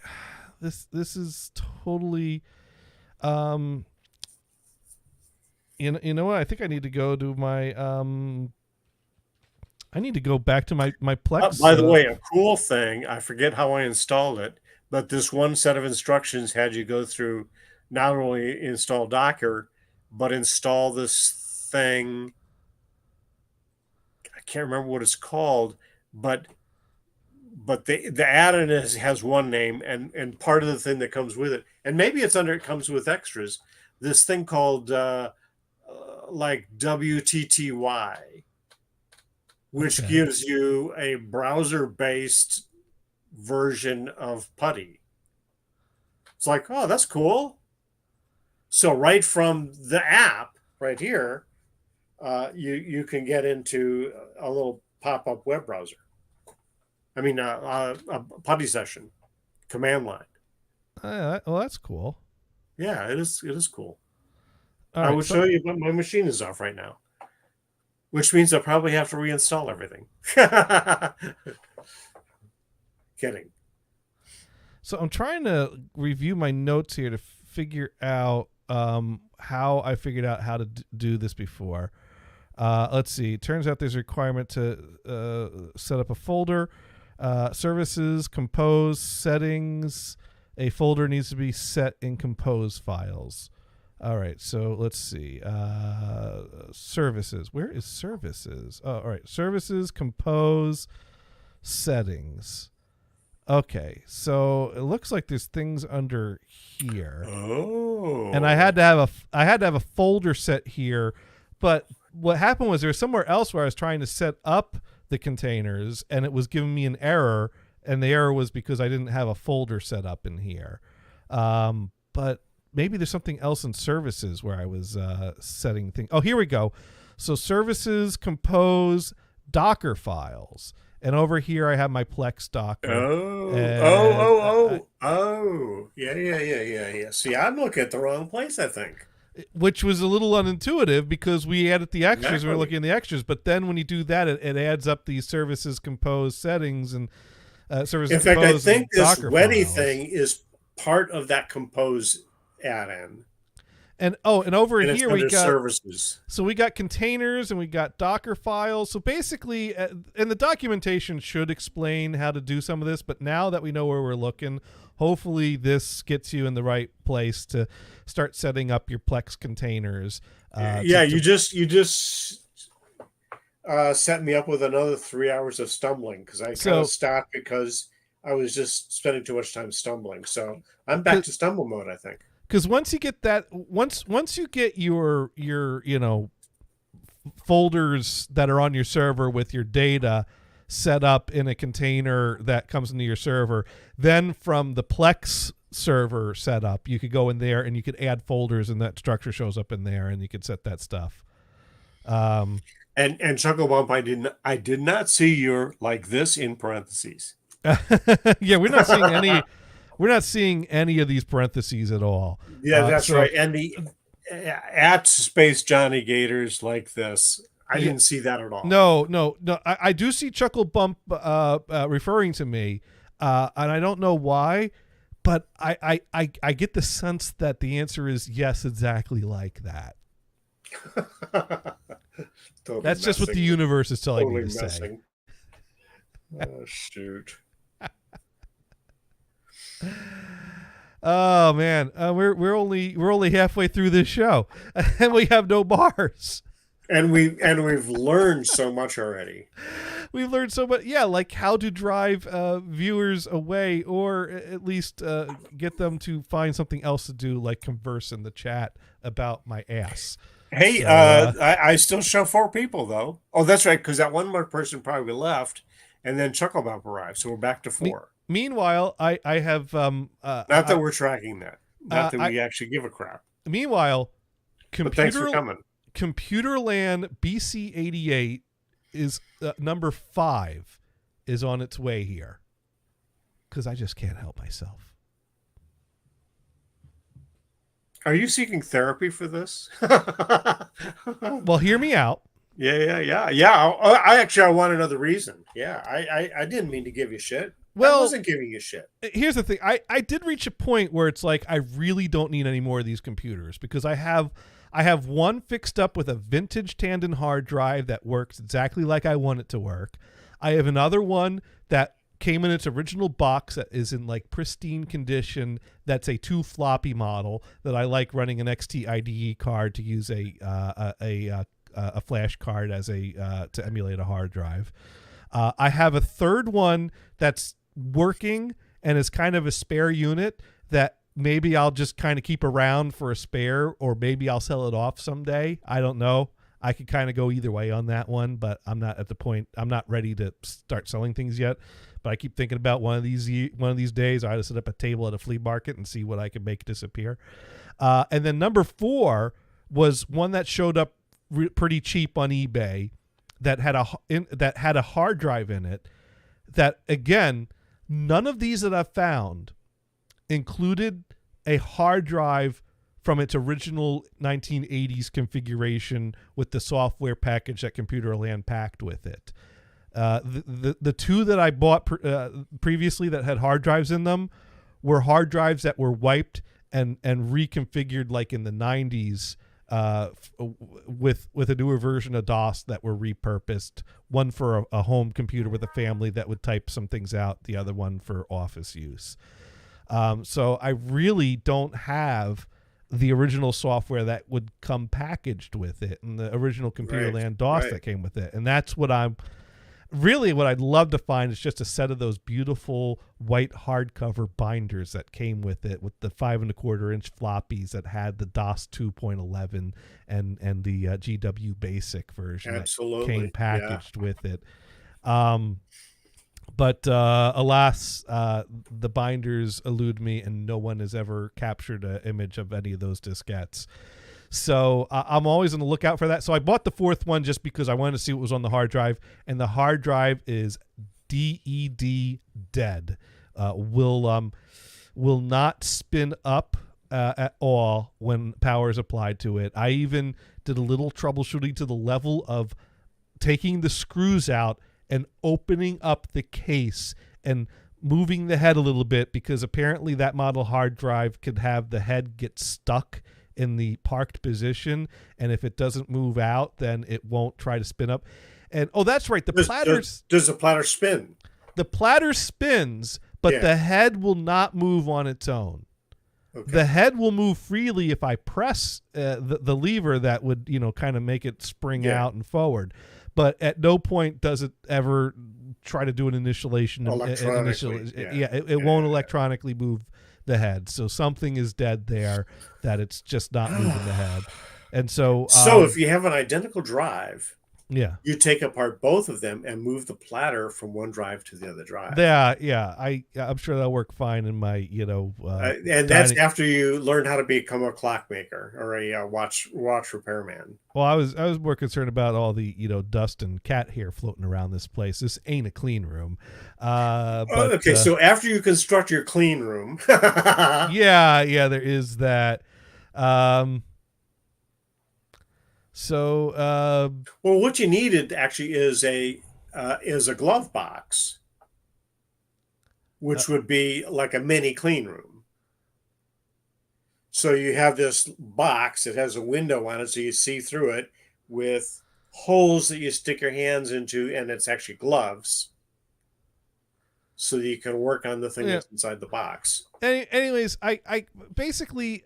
It was kind of a waste of a purchase because the reason I bought it was just to try to get something off the hard drive, and I doubt I'm going to get anything useful off that hard drive. I'd probably destroy it if I tried to move the platters over. That was but a serious suggestion, to be honest with you. Yeah, but and that number 4 is in really crusty condition, so it's got a lot of rust on it, but the unobtainium cards that are in it, the actual PC card and the controller card, they all work because I've tested those cards in my working computer Lam BC88 computers. So you do have parts. So at least it was worthwhile for another spare set of parts. So that's why I'm like, maybe I could sell number 3, and I still have spare parts from number 4 that could keep numbers 1s and 2s working if I need to. Right. But also, I'm in this Radio Shack memories group on Facebook, and they talk about and a couple of TRS-80 groups, and of course, back when the PC line came out with, they had Radio Shack had their own clone, which I completely ignored because I would have never bought one of them. But they do talk about some third-party outfits that still have a modern DOS. So if you're throwing together a machine to sell, get one of these modern versions of DOS that's still out there supported, at least allegedly. Actually, a lot of vintage people do some support on it, and that makes it sellable as a working machine. Well, and you say, this is not the original software. Right. As a disclaimer, but this does work. You can do whatever you want. I mean, the thing is, any DOS PC can run on newer versions of DOS than that was available. So, an 8088 works perfectly fine on DOS 3.30. DOS 3.30 is a good one to go with for an 8088. Well, yeah, but it's an odd number, so it's a stable version. Yeah, there is that, as opposed to 6.22 being an even number. Or 2.0 or 2.2. 6.22 was perfectly fine. Now 4 was the off one. Yeah. Well, the original even number one that was off was 2.0. I see. So then 4 kept up with the trend and made it a thing until 6 fixed it. But so almost surprised that they even picked an even number digit when we're going to fix this with 6.22. Really? It's an even numbered thing. It can't possibly work. So one problem is that these computers generally have CGA video cards in them. Although I do have a few EGA cards that'll work with CGA monitors that I sometimes play around with, but in its original configuration, the option generally was a CGA card. And can you get a VGA card working in that? Yes, I can. I do have. Because that mean if I was going to push something out the door, hopefully you'd have one of those to do that would work. Well, I mean that's fine. Whatever. Yeah. Whoever would buy this machine would be a tinkerer that kind of knows what they're doing. But then again, the vintage people like to have, like you, as original as possible. So not having the original software might be a turnoff. Well, I don't know about the Who knows? software so much as people You never know. regularly. You never know. Then again, people go to different levels with these things, but it's fairly Yeah. common to set up like 3.30 or 6.22 on these things. There's this one thread on the TRS-80 thing, and this is the Z80 TRS-80, early ones. It might have been a Model 3, where the guy is looking for, or even a Model 1, looking for RS-232 modem software so that he can do dial-up, basically. Well, that's nice. So And like he was even writing his own parts of code. But hey, does anybody have this? A guy says, oh, and the guy's only using cassette. So a guy says, oh, I have it on floppy, but I don't have a thing to put it on tape for you. anyways, It's like, Yeah. woo-hoo. Whoa. So anyways, I only have one working CGA monitor at this time, and it does. Sometimes the text could do a little bit of like wiggling, like it's moving up and down a little bit. Yeah. The vertical hold can get a little finicky on Got to it. replace some caps there or So something, right? so I actually bought two of the monitors that would have come with the Computerland computer, because Computerland sold Systine was their brand for monitors, and I don't, where did I get the second one? Because I found a broken one that I got someone to sell me for the cost of shipping, that I thought maybe I could try to fix it up, and I never got very far with that. And then I found a working one, and I bought that, and it was working great. And then one day I'm setting up to do some things and tinker around, and all of a sudden, as I'm watching, I see the text just dim down until it dims so low I can't read it. And I turn off the computer, and a CGA monitor will actually display a white screen when it's when there's no signal coming into it. And instead it was displaying a dim cyan screen with no signal coming into it. So something went on my good Systine monitor, which was the correct monitor to pair with a Computerland BC80. So replace the capacitors, right? That could be something I could try to do. Basically, I got two Systine monitors I need to open up and recap and see what I could do with them. But anyways, before I even found any of these, I had been posting around to groups that I was looking for them, hoping that someone would be like, yeah, I got one in my closet. Please come take it. Or, I'll pay me shipping. Or, pay me a nominal fee because I know it's a vintage computer that's got some value. And so one of the places I posted around was on the vintage computing subreddit on Reddit. And so about a week ago or so, I have read it up, and I see that I had received a PM in my Reddit account. And I pull it up, and it's some dude in Georgia that said, hey, you still looking for a Computerland BC88 computer? And I'm like, that depends. Tell me about it. Does it have the binders and instructions that originally came with it? He goes, oh, yeah, I got it all. It's even got the original keyboard. Original Computerland keyboard is not, it's kind of an IBM clone, but it does use, when you pop, there are certain IBM keyboards that when you pop the keys off, the button that the key grabs onto is blue, and they're called Blue Alps keyboards. And Computerland also use Blue Alps in their keyboards, and they have a reputation for being really springy and clicky, and people like those vintage keyboards that have that clicky clunkiness to them. Blue Alps keyboard, clacky. Yeah. So like that keyboard can bring in $200 on eBay alone. Whoa. Yeah. I mean, the first Computerland I bought came with a Computerland keyboard, so I lucked Now, does this out. seller know that that's what it goes for? No, and so this is one of these things that, like, I don't want to take advantage of people, but sometimes people find deals, and sometimes people find premiums on eBay. This dude just wants to make something go away from the closet, and I decided to be. But does he know that it's working, though? That would be part B. Well, let me get to that. So, yeah, and I said, does it have its original monitor? Well, no, I didn't even ask that. So I'm like, yeah, I'm interested. I was interested for the binders alone. In fact, there's part of me that was Yeah. like, dude, keep the computer, send me the binders. But I'll take the computer. He goes, all right, it should turn on. I haven't turned on in a while, though. I'll just turn it on, make sure it works. And I'm like, I don't care if it turns on. That's not, you know, So I said, okay, if you want to do that, I wouldn't be surprised if the power supply or the hard drive has died, though, over the years with all those capacitors and things. But you know, let me know. Either way, even if it doesn't turn on, I'm still interested. Yeah. And so and then a few days later, he messaged me back and goes, well, I turned it on and it made a spark and it doesn't work.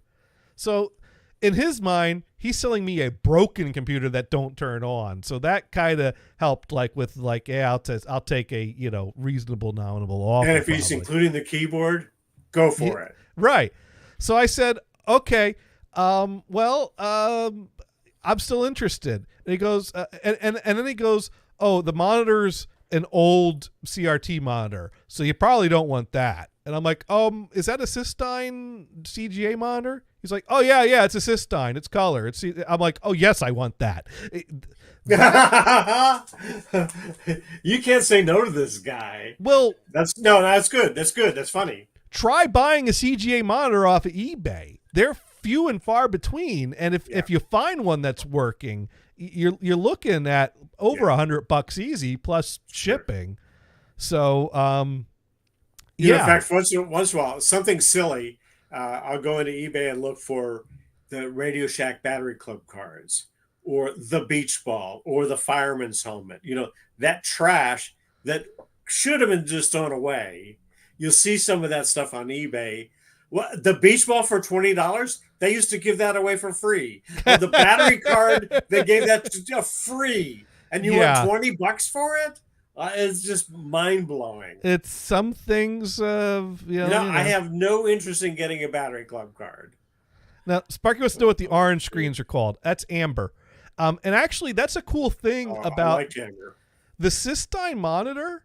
Actually had a feature that you could set it to green or amber as well.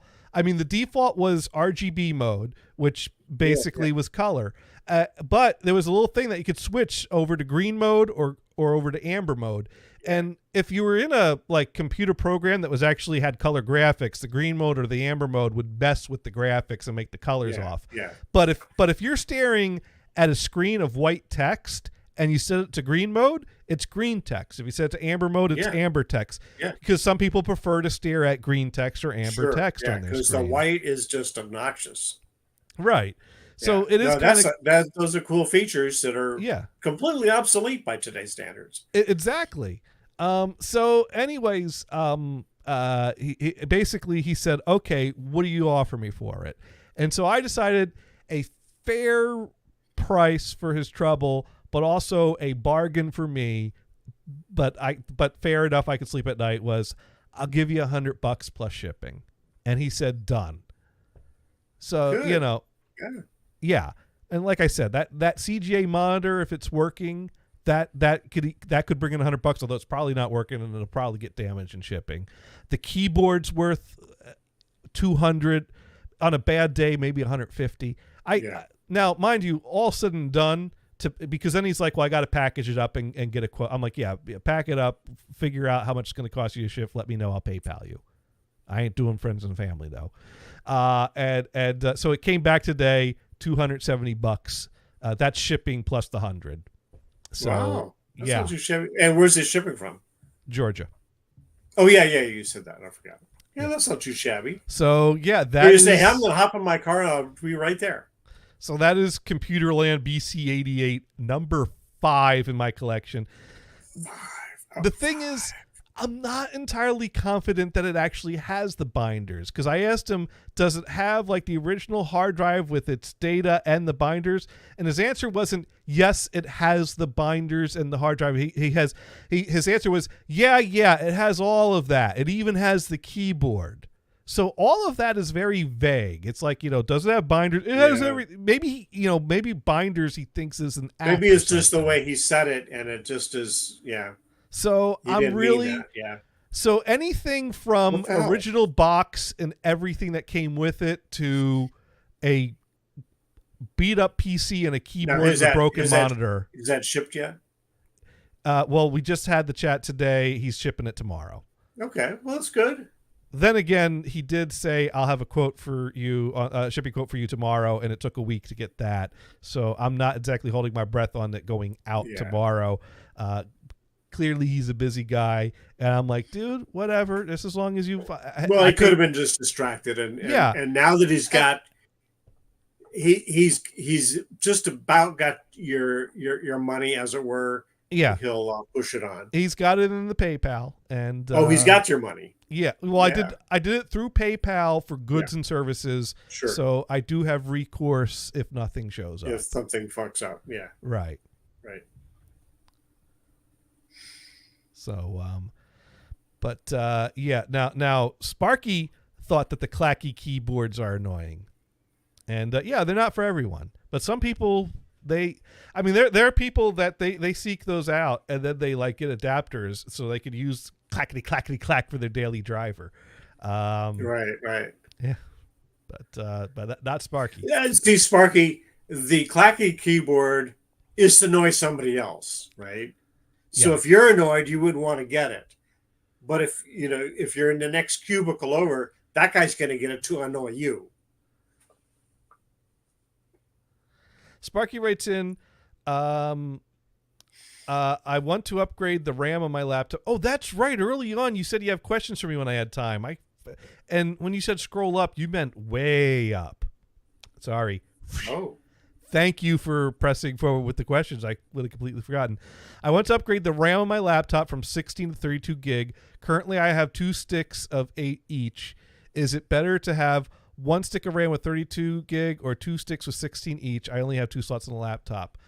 I'm going to say if your laptop supports having 2 32 gig sticks that you could max it out at 64, get the 1 stick of 32, and that way, if you want to upgrade again down the road, you just have to buy another stick of 32. Whereas if you buy the 2 sticks of 16 and then you want to upgrade again down the road, you and got to you're buy pulling the 2 other sticks of 32. Yeah, you're pulling. Now you I would might just be max out. Yeah. Now, you might be thinking along the mindset of the next time I want to upgrade this, I'm going to want a new computer anyway, so maybe it's a moot point, but it gives you that possibility.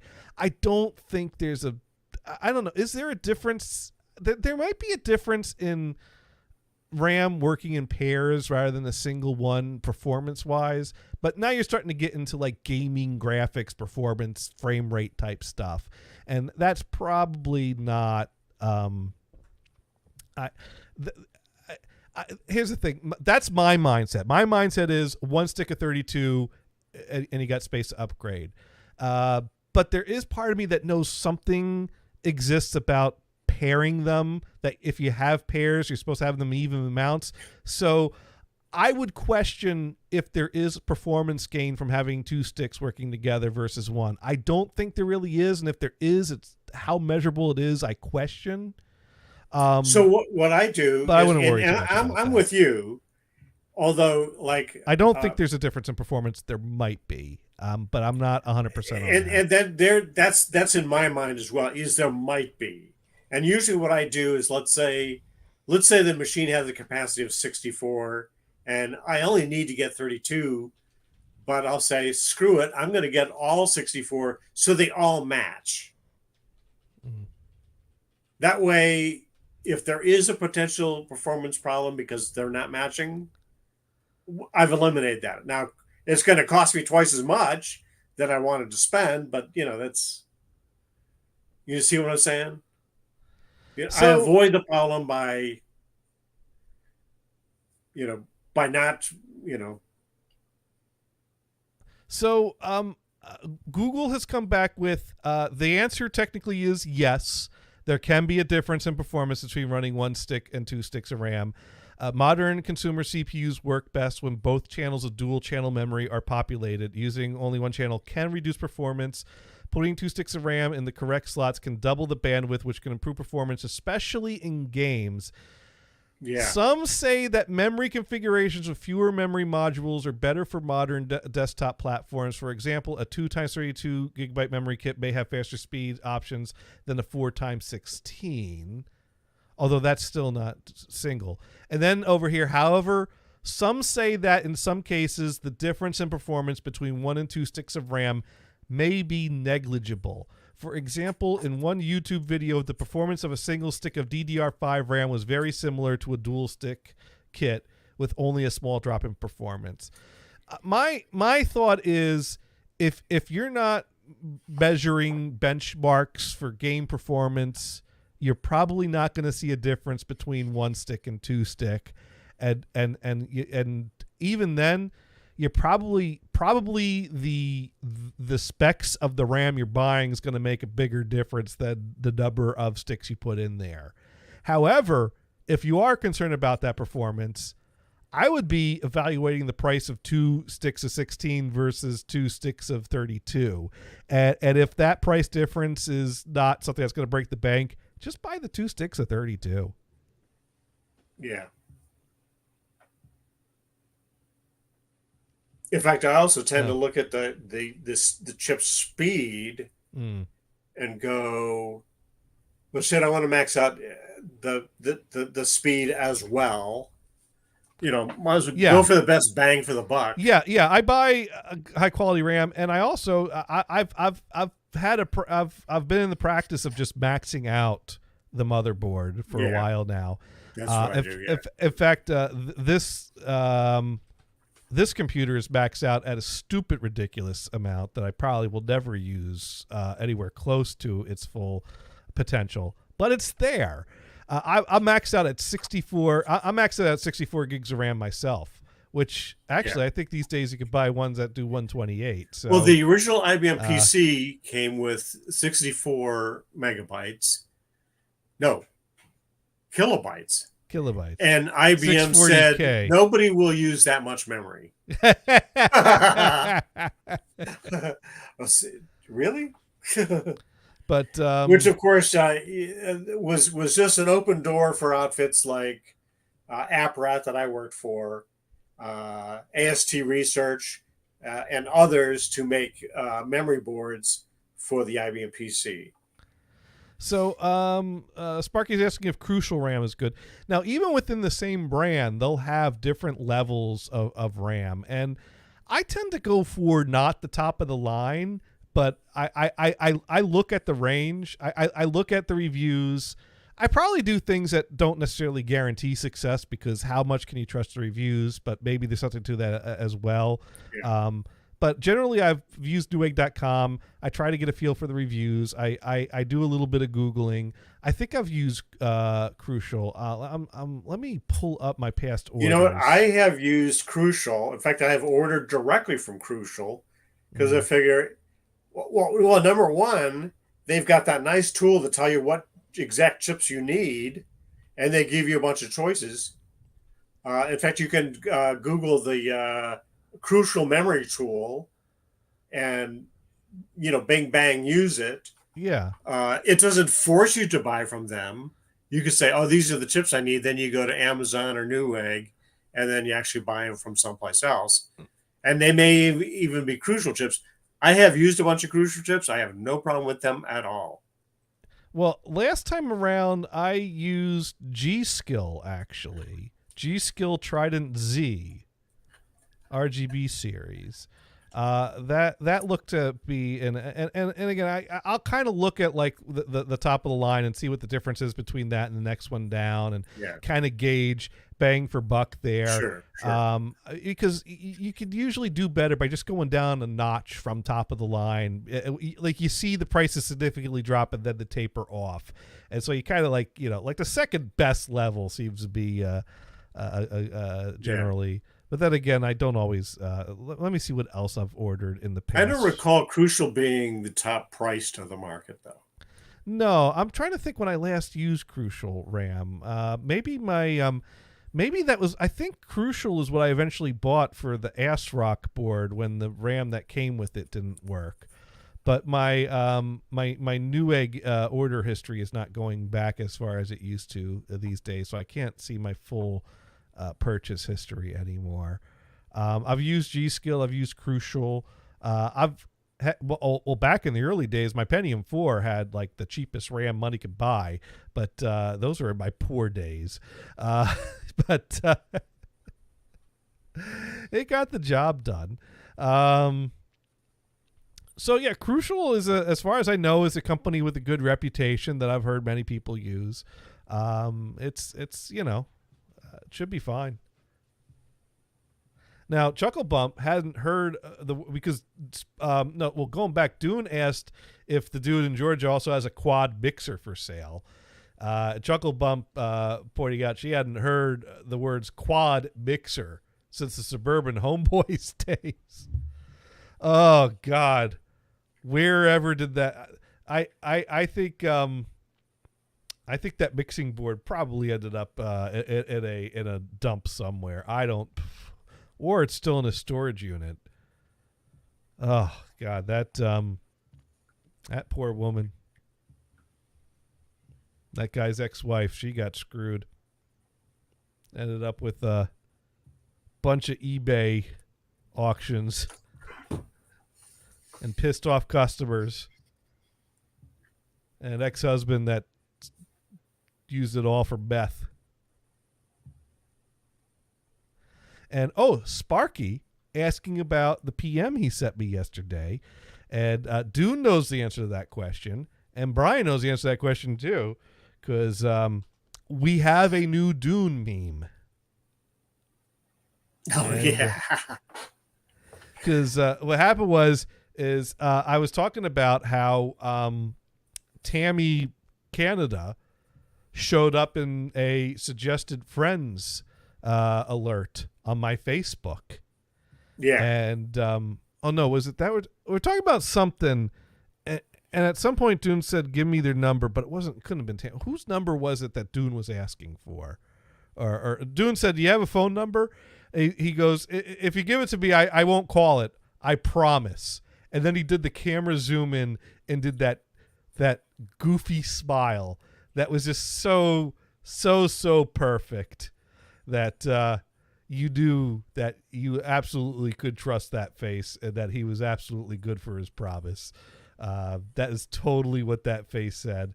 And so yes, allow me to share my screen of my Twitter feed, and right there is it loops. So I love that. Yeah.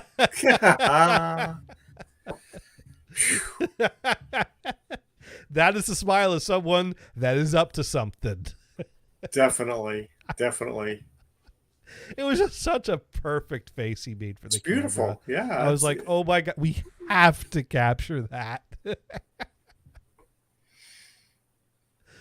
So thank you, Sparky. Thank you. Because one thing, Sparky clipping that gave me basically a timestamp, because my thought was, well, how am I going to get this downloaded or loaded onto my computer?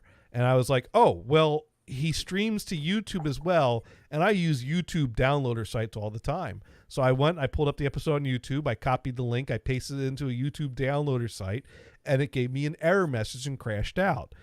And I don't know if that's a new thing or if it was just something about this video, the way it was formatted, but it was crashing and erroring out every YouTube downloader site I tried it on. I could not get the YouTube video to download.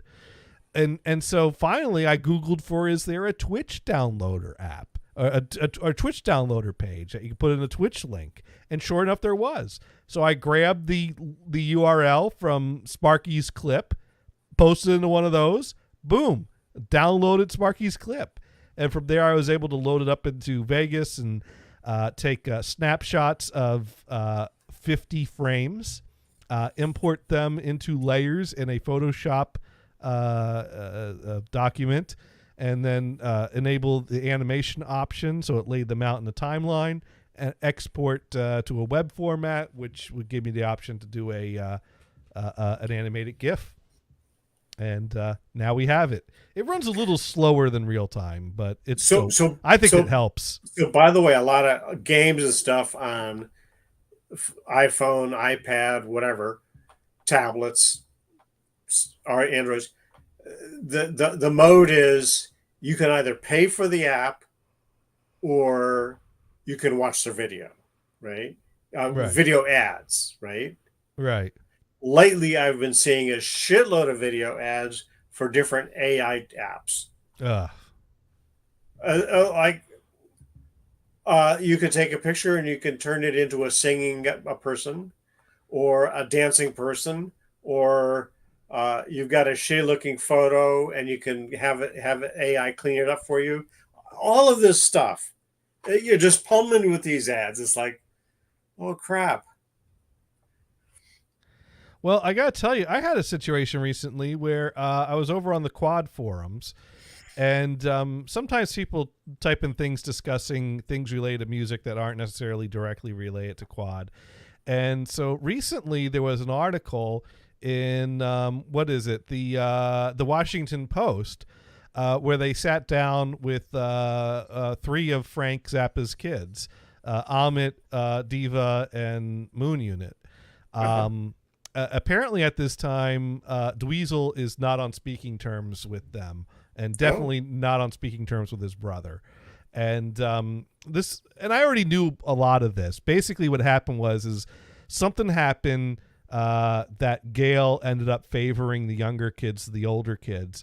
And so when she, in her will, before she died, she amended her will to give Amit... Gail's the mother? Gail Zappa, Frank's wife. Yeah. Right, the mother.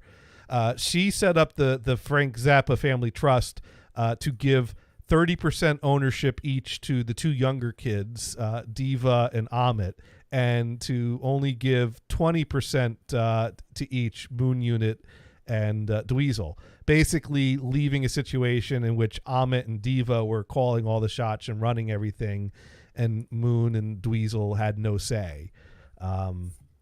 So that created a lot of friction and tension in a situation that was already tense, because Dweezil already was having a lot of disagreements with Gail, because Dweezil was out there promoting Frank's music, touring with his Zappa Plays Zappa tour, but the Zappa Family Trust was charging him royalties and fees and a cut of merch in order to go out there and do that.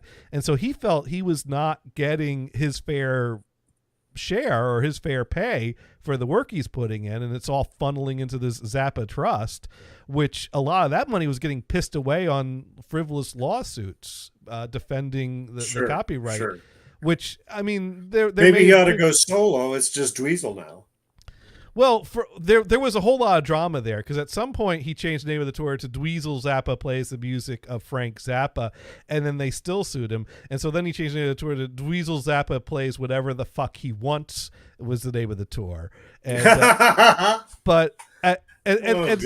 so when Gail passed, Dweezil thought that this would be an opportunity for Amit to put things right, and Amit didn't put things right, at least in Dweezil's mind. Now, Amit very firmly defends his position that this is business and this is how these things work. And so the article basically had the 3 of them sitting down, which is interesting because Moon Unit still has a bit of tension there, but she's on speaking terms with them.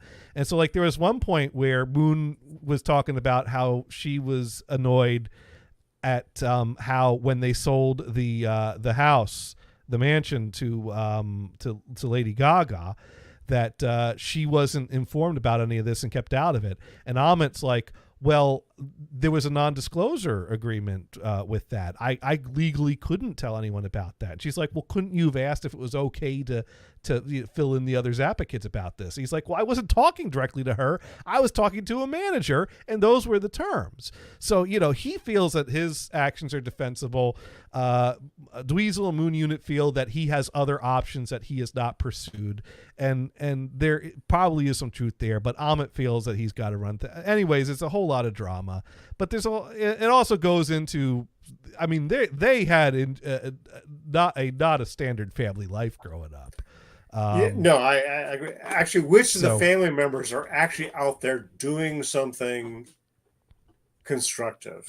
I know Dweezil is. Are the other siblings doing anything constructive? Or are they just living off the money? Well, keep in mind the money. A lot of that, got tied up and got pissed away in lawsuits and things like that, Sure. and also suing Ryko for the rights. So back. the lawyers made all the money. Yeah, right. But I don't think they left. But then they sold the house. And they did. So Ahmet is running a business, putting releases out there, and I have to say, I do like some of the releases that have been coming out recently, and that's happening with Ahmet at the helm. So but on the other, I do like some of the things that are coming out. Dweezil is frustrated that he's left out of the process, that they've not invited him to come and do any of the mixing or things like that, because he is a musician and a mixer. I think he did like the Atmos remix of Deep Purple Machine Head recently, I think, or something like that. The whole reason I brought this article up, though, was that someone posted the link on the Quad forums. I clicked the link, and when you load the link, it comes up with one of those things that pops up in front of it that you have to create an account to redeem your free article or subscribe for unlimited access. Basically, they're hiding it behind a paywall. That the first one's free, then they jack up the price, right. And you have to give them your email address and get on their mailing list and things like that. And so I got to show you what I was able to do. Actually, I don't know if this is going to show the whole tab, so I'll tell you what, I'm going to go ahead and I'm going to share the window is what I'm going to do. What the heck? Because I use the Brave browser, and the main reason I use the Brave browser is because it does a good job of keeping up with YouTube's war on ad blocking. And just out of the box, Brave has a lot of ad blocking options built into it. And I've installed Brave, I've used it, and I've never looked back. The only reason I have Chrome installed is every now and then I do want to have a second browser to do other different things. But otherwise I Brave's my daily driver. So anyways, I'm going to go ahead and I'm going to share my screen. So here's the article in the Washington Post, where you're starting to read it, and this thing kind of scrolls up from the bottom there to create an account, and I'm like, oh god, I don't want to do this. But up here to the right of the title bar, I have this little icon here called Brave Shield. 13 trackers, ads, and more are blocked. So already the Washington Post is trying to track and do things, and Brave's blocking all that. But if I click on here, it brings up this window where the shields are up. So if the shields are interfering in some way, I could turn that off. But also down here is an option to block scripts on this website. And so I go ahead and I flip this little... Now, is that showing up on the screen that I'm sharing right now? I don't see where you're at. I don't know why it wouldn't. Oh, fuck. It's not. It's not showing it. Okay, well, you do see where the little orange line to the right of the toolbar is. So when I click on that, for me, it brings up... I guess it's in a separate window that's not sharing with you. But it has a little... I see. That's why, yeah. But in there, it has a toggle switch that lets me block scripts on this page. So once I enable the block script toggle, the page refreshes, and that little thing doesn't come up. And now I can go through and I can read the whole article without having to sign up for a fucking site for them to send me their fucking ads. So there we go. Right. So now that I've showed you the trick how to read it without dealing with the paywall, I may as well go ahead and post the link. Oh wait, that is oh, you know what? I think the guy made a mini link. Here we go. Let me paste that instead. So this does a better job summing up a lot of the Zappa stuff. Although what it doesn't go into detail about was some after Gale passed, it was a very ugly public feud that happened between Dweezil and Ahmet. And because they were like publishing like Dweezil was publicly shaming them, and then Ahmet was publicly responding with his defenses. And I gotta tell you, from my point of view, it made Ahmet look really bad. Although you could kind of see that he wasn't trying to be an asshole for the sake of being an asshole, that he had a logic to what he was doing. but you also felt like he was wrong and he should know that.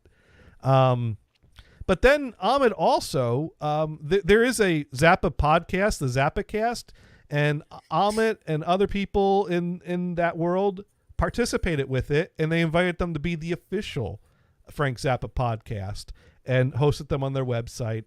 And there have been times where they've questioned Ahmed about the drama, and Ahmed has, not changed his position, although he's claimed that, hey, we are still family members and we have still talked.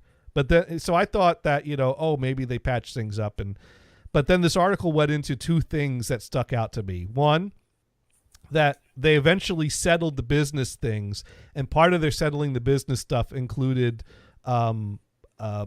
basically they can't say bad things about each other publicly anymore. Some kind of not a gag order, but I forget the wording of it. So they basically, part of their agreement was be civil clause or something. Yeah, part of the clause was stop the public shit talking. We're all going to stop this.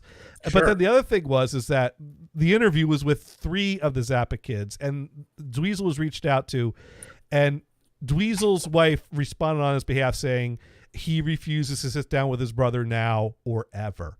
So clearly Dweezil not on speaking terms with Ahmed as of current, which is sad, but that's the family business. That's the family business. Right. You want to pay lawyers rather than getting along.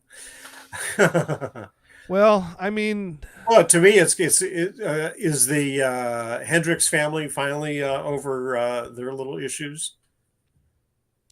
I don't know. Because I hadn't heard anything on them lately for quite a long time, but there were family members fighting over royalties from Jimi Hendrix. Now, wasn't there Prince family members fighting over things too?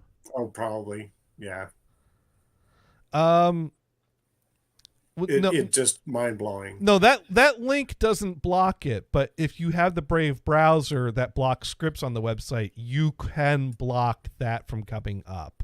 I can't give you a link that does that, but you could turn off the script if you had the Brave browser.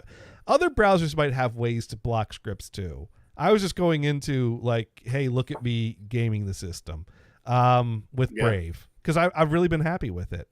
Yeah.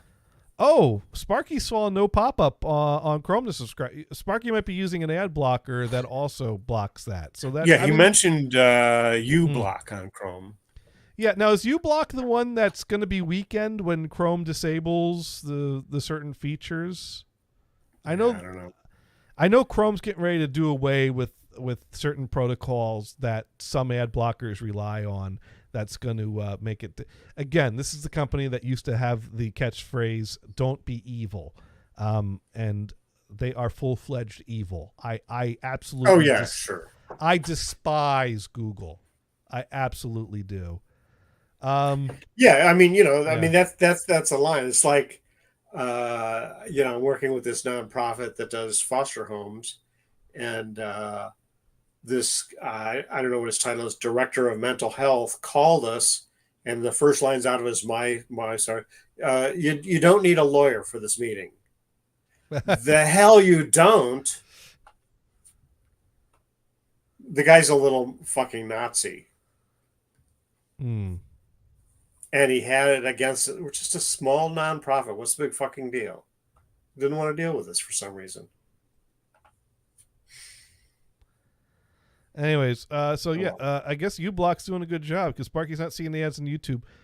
I think YouTube has given up on the type of ad blocking they were doing because it was basically turning into a stepping up things. So I think what I've read is that YouTube or Google is working on a way to have YouTube inject the ads into the actual video stream that is going to come through so that you can't just, because right now what it is like the video itself pauses and another thing starts. And that's the process that the ad block is able to block and trigger it to just not do that. But I think they're working on a way to actually like real time edit it into the stream so that it's not a blockable object. I've read that that's the direction they're thinking of going. Yeah. and I mean, if they here's I guess what it comes down to, I get it that a lot of these free content services that we rely on need to find a way to pay for themselves. But well, I mean, and YouTube, going to YouTube, often they'll say, "Oh, hey, do you want to give us some money for an ad-free experience?" I don't. I You do know not. why? You don't see that, or what? I don't want to do that. Well, neither do I. YouTube has been able to run free without the level of ads that they currently have for many, many years. Absolutely. This is pure greed, plain and simple. It's this whole, we need to grow, we need to grow, we need to grow. Could you ever just be satisfied with the money you're raking in and leave us the fuck alone? Right. But And in fact, I think I was talking to a YouTuber recently that wanted to, get monetized, and fucking YouTube upped the rate again, up the number again, because it used to be you only needed to have 10 followers to be monetized, and then I think they went to 100. Now I think it's 1,000 or something, or 5,000. And then I mean, YouTube regularly changes things that suddenly people that have a certain level of income that is kind of consistent and they've come to rely on, all of a sudden, one day something changes, and imagine you get your next paycheck and like a third of your pay is cut, and you go to HR and they're just like, oh, we changed our algorithm. Right. That's basically what YouTube does to the people that are creating the content, which justifies their whole reason to exist. So, and what you do, so here would be another strategy. You kind of go, oh, okay, you want to do that. Oh, except you can't do that because I've been providing content for X number of years. You've been paying me. I am now an employee. Now you have to pay me this rate that you've been paying me. Yeah, I don't think that works, but Probably not. But we have seen, like, for example, one of my favorite streamers, the 8-Bit guy, he streams on his channel far less frequently, and he's talked about that. And basically, he's found that his the money's drying up there, and he's a guy that he's worked for himself in different ways over the years, and so when something dries up, he finds another way to make. So he's actually joined a group of people that bought and are running an arcade, and he's been and what's cool is that the arcade has a YouTube channel, and he does videos there about some of the arcade cabinet restorations that they do, and they're very good, and they're produced very similar to his 8-Bit guy channel.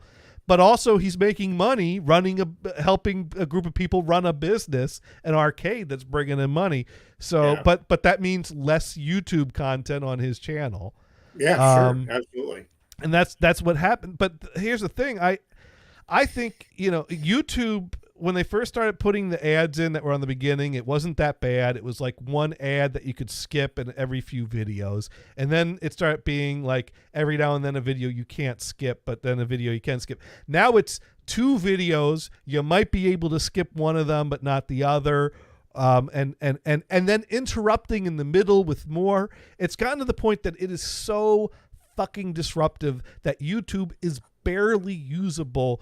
They have ruined the experience. They pushed it too far. So of course that's going to drive more people to pursue ad blocks that might otherwise have never even thought to look for a way to solve this problem. So they caused their own decline in ad viewing, and now they want to act like we're the bad guys not following their terms of service. Right. So yeah.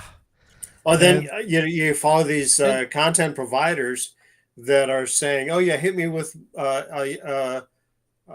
money for coffee on PayPal, or subscribe through my Patreon account." And if people want to do get that, extra content. If people want to do that, that's great, and I'm perfectly fine with that. And people got to find ways to make up their income. Sure. It's sad that it comes to that, but if it works, it works. Sure. Great. At least it cuts down on some of the ads if there's other ways for the money to get there. But now the point is there are so many. there's so much content I can consume in a limited amount of time. So yes, I don't think I'm ever going to give up YouTube 100%. But the more annoying YouTube gets, the less of their content I'm going to consume, and the more of other content I'm going to consume. So like this whole ad problem, you all need to figure out a way to make income. But if your solution is to bombard me with ads I want to see, that ain't going to work. And I'm sorry, but that's not my problem. That's a you problem. I'm going to block ads and I'm going to consume content somewhere else. But you all got to come up with better ways to generate income than bombarding me with ads and carrying down my throat. Because that just, plain and simple, it's not going to work. I don't have the answers, but that's your problem. And what you're doing now ain't the solution. By the way, do you ever do, are you Amazon Prime? Yeah. Do you use Freevee? All the fucking time. And what gets annoying, the more you use Freevee, the more you get hit with ads. Well, Freevee is like on a cable channel, you go to History Channel, Discovery Channel, and a few of the others. You go, is there a limit on number of how many ads that they're going to do at an ad break? Well, but the thing about Freevee is it's to a standard level of ads like TV I grew up with, because they'll play a half-hour TV episode and a half-hour window and ad break a few times in there. Yes. So I can't. I agree. So No, I can live with that. Yeah.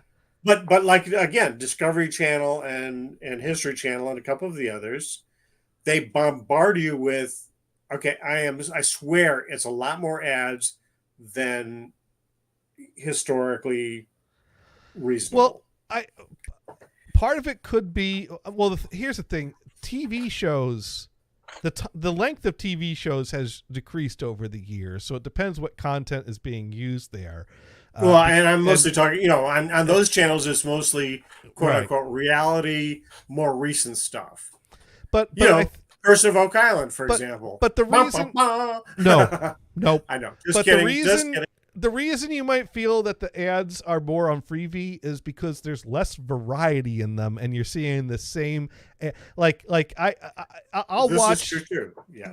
I'll watch the what is it, the channel that plays like the Pawn Stars and Storage Wars and American Pickers, that channel, and every ad break they're running that ad for Storage Wars with Dave going yep, and it's like, oh god, if I hear that one more fucking time. So that, but also I've noticed what I like to do oftentimes is sometimes I put on that stream if they're playing. By the way, he was apparently booted off the show for a couple seasons.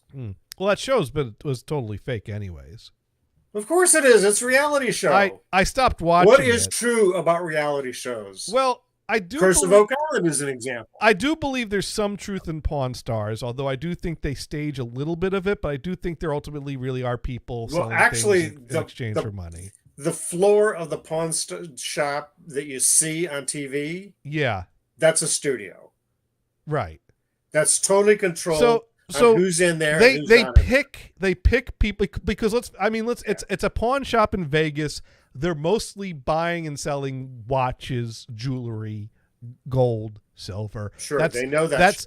That is like 99% of their business. Yeah, we get to see the 10% of the oddball stuff that comes in, but then they also set up a studio to stage the interaction. But I do believe that they are really making an exchange. And when they have a celebrity to come in to look at that's totally arranged. That's all arranged. It's all. Oh, you're kind of interested in this guy. Oh, how would you like to be looking at this book? And we can get Rebecca in to talk about that book. I accept the fake. I accept the fake for the grain of truth that comes with it and the entertainment. Sure. Oh, yeah. I mean, they're not lying about some book or whatever. But the Storage Wars, they would be off the deal. Yeah, the Storage Wars, a lot of planted stuff. It planted stuff, and then also they were closed auctions to only the group. There were people that observed the taping happening, and they're like, "Okay, I get in on the auction." Like, no, it's not a real auction; it's a TV show. Sure. So people, are excluded from this auction, and that's not how auctions work. Yeah, generally right. Let's they see, want you're trying to you have cash, come on in. eliminate an audience. Yeah. That's absurd. Yes, But auctions are fun, but only when they're real. But I gotta say, what I've observed lately that I was actually thinking of commenting on, if I remember to, so thank you for reminding me. Some of the ads on Freevee are very weird. Like they look like DIY amateur jobs. I'm seeing a lot of ads for like phone cradles in a car that show you like you put it on here and you clip it onto the vent and this lever and then you connect it there and there it goes. I can't recall anything of that nature, but when I was in Singapore, the ads are so funny. Yeah, they're so dorky. I mean, not up to American standard at all. But the fun part was you have an American show that runs, the actual runtime of the show. Let's say it's a half-hour show, but the only content you have is 20 minutes. Mm-hmm.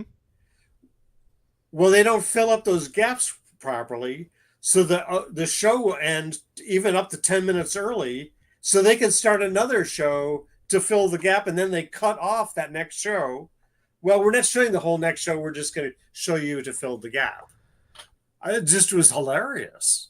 So Chuckle Bump writing in, well, first going back to when we're talking about YouTube stuff, I don't regret my socials purge. I could never handle the demands they put on content creators, let alone the greed elements you mentioned. Yeah. And she finds the Freevee ads are few and don't last that long in my experience. And of course, Sparky has the option of hitting the mute button on the ads. Now, me being the I don't know if I'm just getting worse, but I'll find out. I've never had problems sleeping, but I guess in my teenage years I started like putting on headphones and listening to radio or music while lying awake in bed, because it was very hard for me. Not that it was hard for me, but I dislike lying awake waiting for sleep.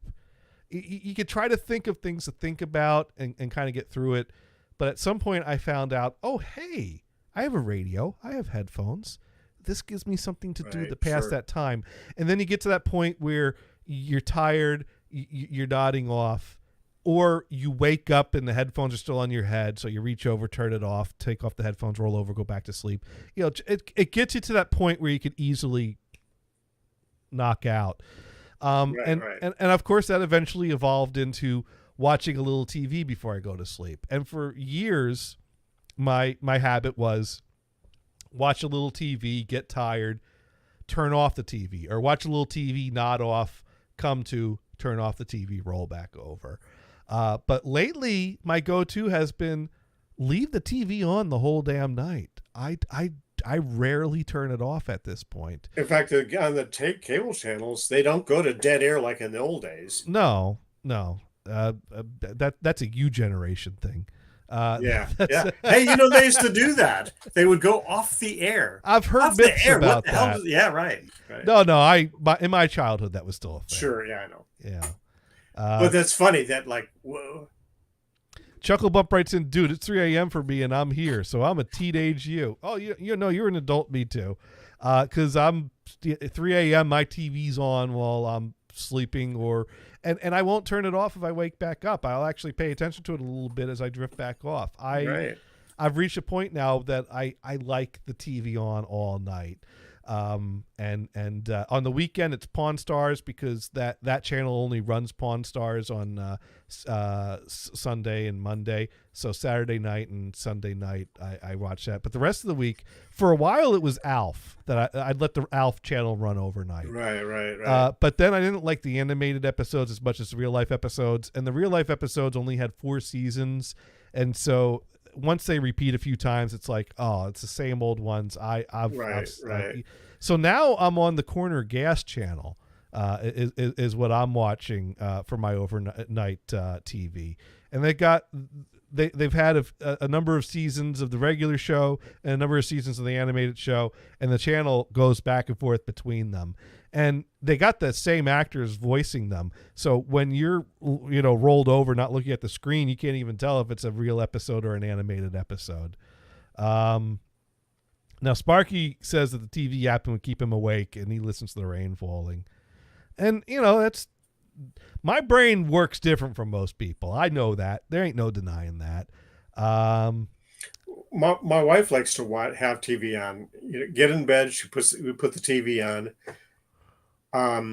I have a hard time sleeping at all Rewrite it if you want. I got an old when the TV is on. But once enough, I'm tired, I'll just drop right off. But yeah, typically I don't like to have the TV on if I want to go to sleep.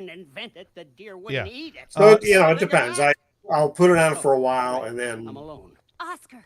So Sparky's asking about Corner Gas. It's a Canadian sitcom, and then they spun off an animated version of it. This right now is an animated episode.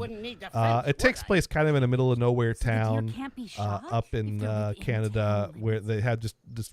It's like there's this intersection that just has a gas station. It's the only gas station for miles. That's like really close to Oak Island. No, it's just kidding. Saskatchewan. Other end of the state. Yeah. So not anywhere. But it's far from Schitt's Creek as well. And Schitt's Creek, I think, is Ontario. And it's another one of those sitcoms that was based off of someone's stand-up comedy. Brent Butt is the comedian that kind of had to stand up about things in rural Canada, which he then spun off into this TV show about. So he's like the corner gas station owner. And his dad previously owned it, so his parents are characters in the show, and then the local cops are characters in the show. Oh, there you are. So that's So anyway, the reason I actually brought it up to screen share it was I was hoping some of those oddball ads that I was talking about would come up on an ad break. But yes, it is a Freevee channel. There are several Freevee channels that just air episodes of a single show over and over. That's interesting. Yeah, I mean, there's a Bob Barker era Prices Right channel. I haven't even explored those channels. I do kind of the standard thing. Looks for, Top Gear. Midsummer Murders is on Freevee. The Stargate SG-1 series is on it. Yeah. We kind of watch those. Right. So there's a Xena channel, Chucklebump pointing out. But yeah, I guess if I X this out, this should show us. So when I load up, and I think what shows up here sometimes is based on what you've watched recently. Now under here is new and feature channels. So over here, Deal Zone's the one that's got the Pawn Stars, Corner Gas, Mythical 27. These are ones that I've clicked on at some point. There's lots of different game show. Hey, there's a Schitt's Creek channel. Now some of these are on-demand programming. Like this one, Schitt's Creek, is not a streaming live channel. It's here. We're gonna play season 1, episode 1, and you can work your way through the episodes. And there's movies too. But if I come here and click on live TV, this is where it's going to bring up more of a channel listing version, which up here will show a few that I've recently watched. Sometimes at work, I'll bring on some episodes of Beyond Belief. Family Feud is sometimes fun to watch, some of the best of Family Feud things. But you can see there are, and you'll see this like scroll bar just keeps increasing the more I scroll down. Sure. So I can't even count or get to the bottom. There's just so many live court TV. You got your court options, you got your Antiques Roadshow, your Ice Road Truckers, your Dog the Bounty Hunter, and there are some channels that have a variety of things. Like there is some sitcom channels that sometimes they're streaming episodes of That 80s Show, which was a 1-season very short-lived show. But then, like, they only show a few episodes of that and then move on to other older sitcom, I guess 90s or aughties sitcoms, actually, because That 80s Show, I think it was the early 2000s at that to be. But, yeah, there are That's pretty cool. Yeah, I should explore that because sometimes, I'm going to watch an episode of One track.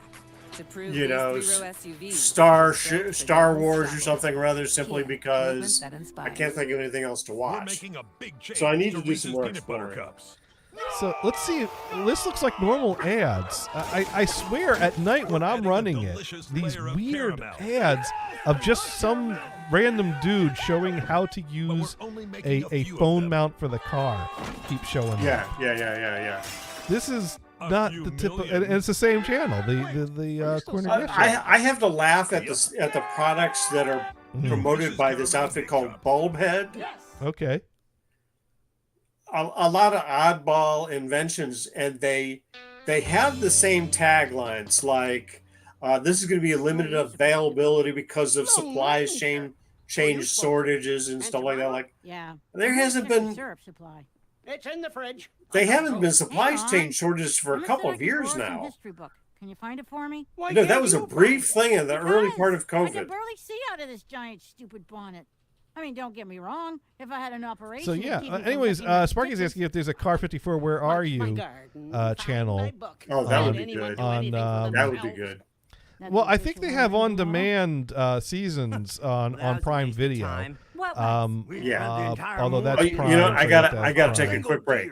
Aw, Okay. that I'll be is back. too bad. Well, we're overtime That anyway, was so I'll so let I you know, take a that's quick break fine. while Yeah. yeah. Okay. Well, Figure out which everyone will to just have raid. try Yeah. a new Yeah, we gotta chicken start then. thinking about our raid. Yeah. Right. But yeah, Sparky raised a good point. Who needs cable with Freevee? That's what I'm saying. I mean, it is. I still have an antenna on the roof because Find you can get a anything? lot of free stuff in with an We're not antenna, gonna find especially anything now with that you being so digital loud. TV We has gotta bag sub it there channels. soon. I got the And that's bloodlust kind of now. cool. But I'm at a this killing point, it's like I machine. put in the I'm antenna merciless and then I warrior. find Freevee, and I'm like, who needs an antenna with all this? Did you look But then again, if the cable goes out, Don't tell Brent again. and the antenna gets you in the local news. Goodness light. Although, You don't could get be me a model. started on Really? antenna TV Like for Vogue? transmissions because I think That it's was Lightning bullshit. Field and Scream. Alright, that's The not way focused now. that Let's talk some of TV the other cool stuff you stations guys are do out basically here. making I wanna all their pee on profits something. by Hold on. Let's do a retransmission few more fees to cable photos, 'cause I really companies, think I could send which these in then somewhere. have to pass those But expense loosen on up. to Be a bit more sultry and alluring. subscribers, Alluring? which means Hey, even it though feels I'm just stupid. buying it There's for nothing to feel internet, stupid about. I wouldn't know Comcast how. lets pay for that Simplest somehow. thing in the world. And that is You totally just lean not in the against spirit something, of what you're broadcast hot, TV was supposed to exhausted, be. Part of the lips agreement to have a apart. license Are to you broadcast thirsty? TV Afraid? is providing cold free and alone? access I to the see. transmissions But in the air leave through it antennas. out. Allowing the resale of those transmissions to cable companies and them to charge a fee on that, I think is completely undermined the spirit of broadcast No TV. good. Needs a new belt. Um, Problem is nobody makes belts for these old machines anymore.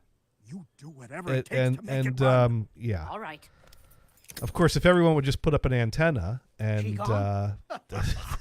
You look ridiculous. it wouldn't be a. Although if everyone puts up an antenna, that doesn't stop Comcast from I thinking can't it's remember profitable another year to when we offer didn't those even see a channels. deer. Climate change is There'd have to be real. some way for. Yep. Maybe people in to- another 20 years. I the deer will think it would be fine extinct, if like the cable penguins. just didn't Penguins are offer extinct. the. I realize Although that you as know soon as what, I said it. DirecTV Hey, did get away that from for a there. long time. Okay, It used to James, be you that you right? could buy See what your antennas deal was. that would mount to the edge of a DirecTV dish, and that was what was recommended to do.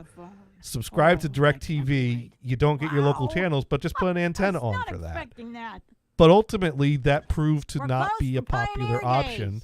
And I think even DirecTV and the now. satellite things end up paying the retransmission fees to some be kind able of to Hitchcock offer your thing? local channels in your package. Because ultimately, that's what people come to want and expect.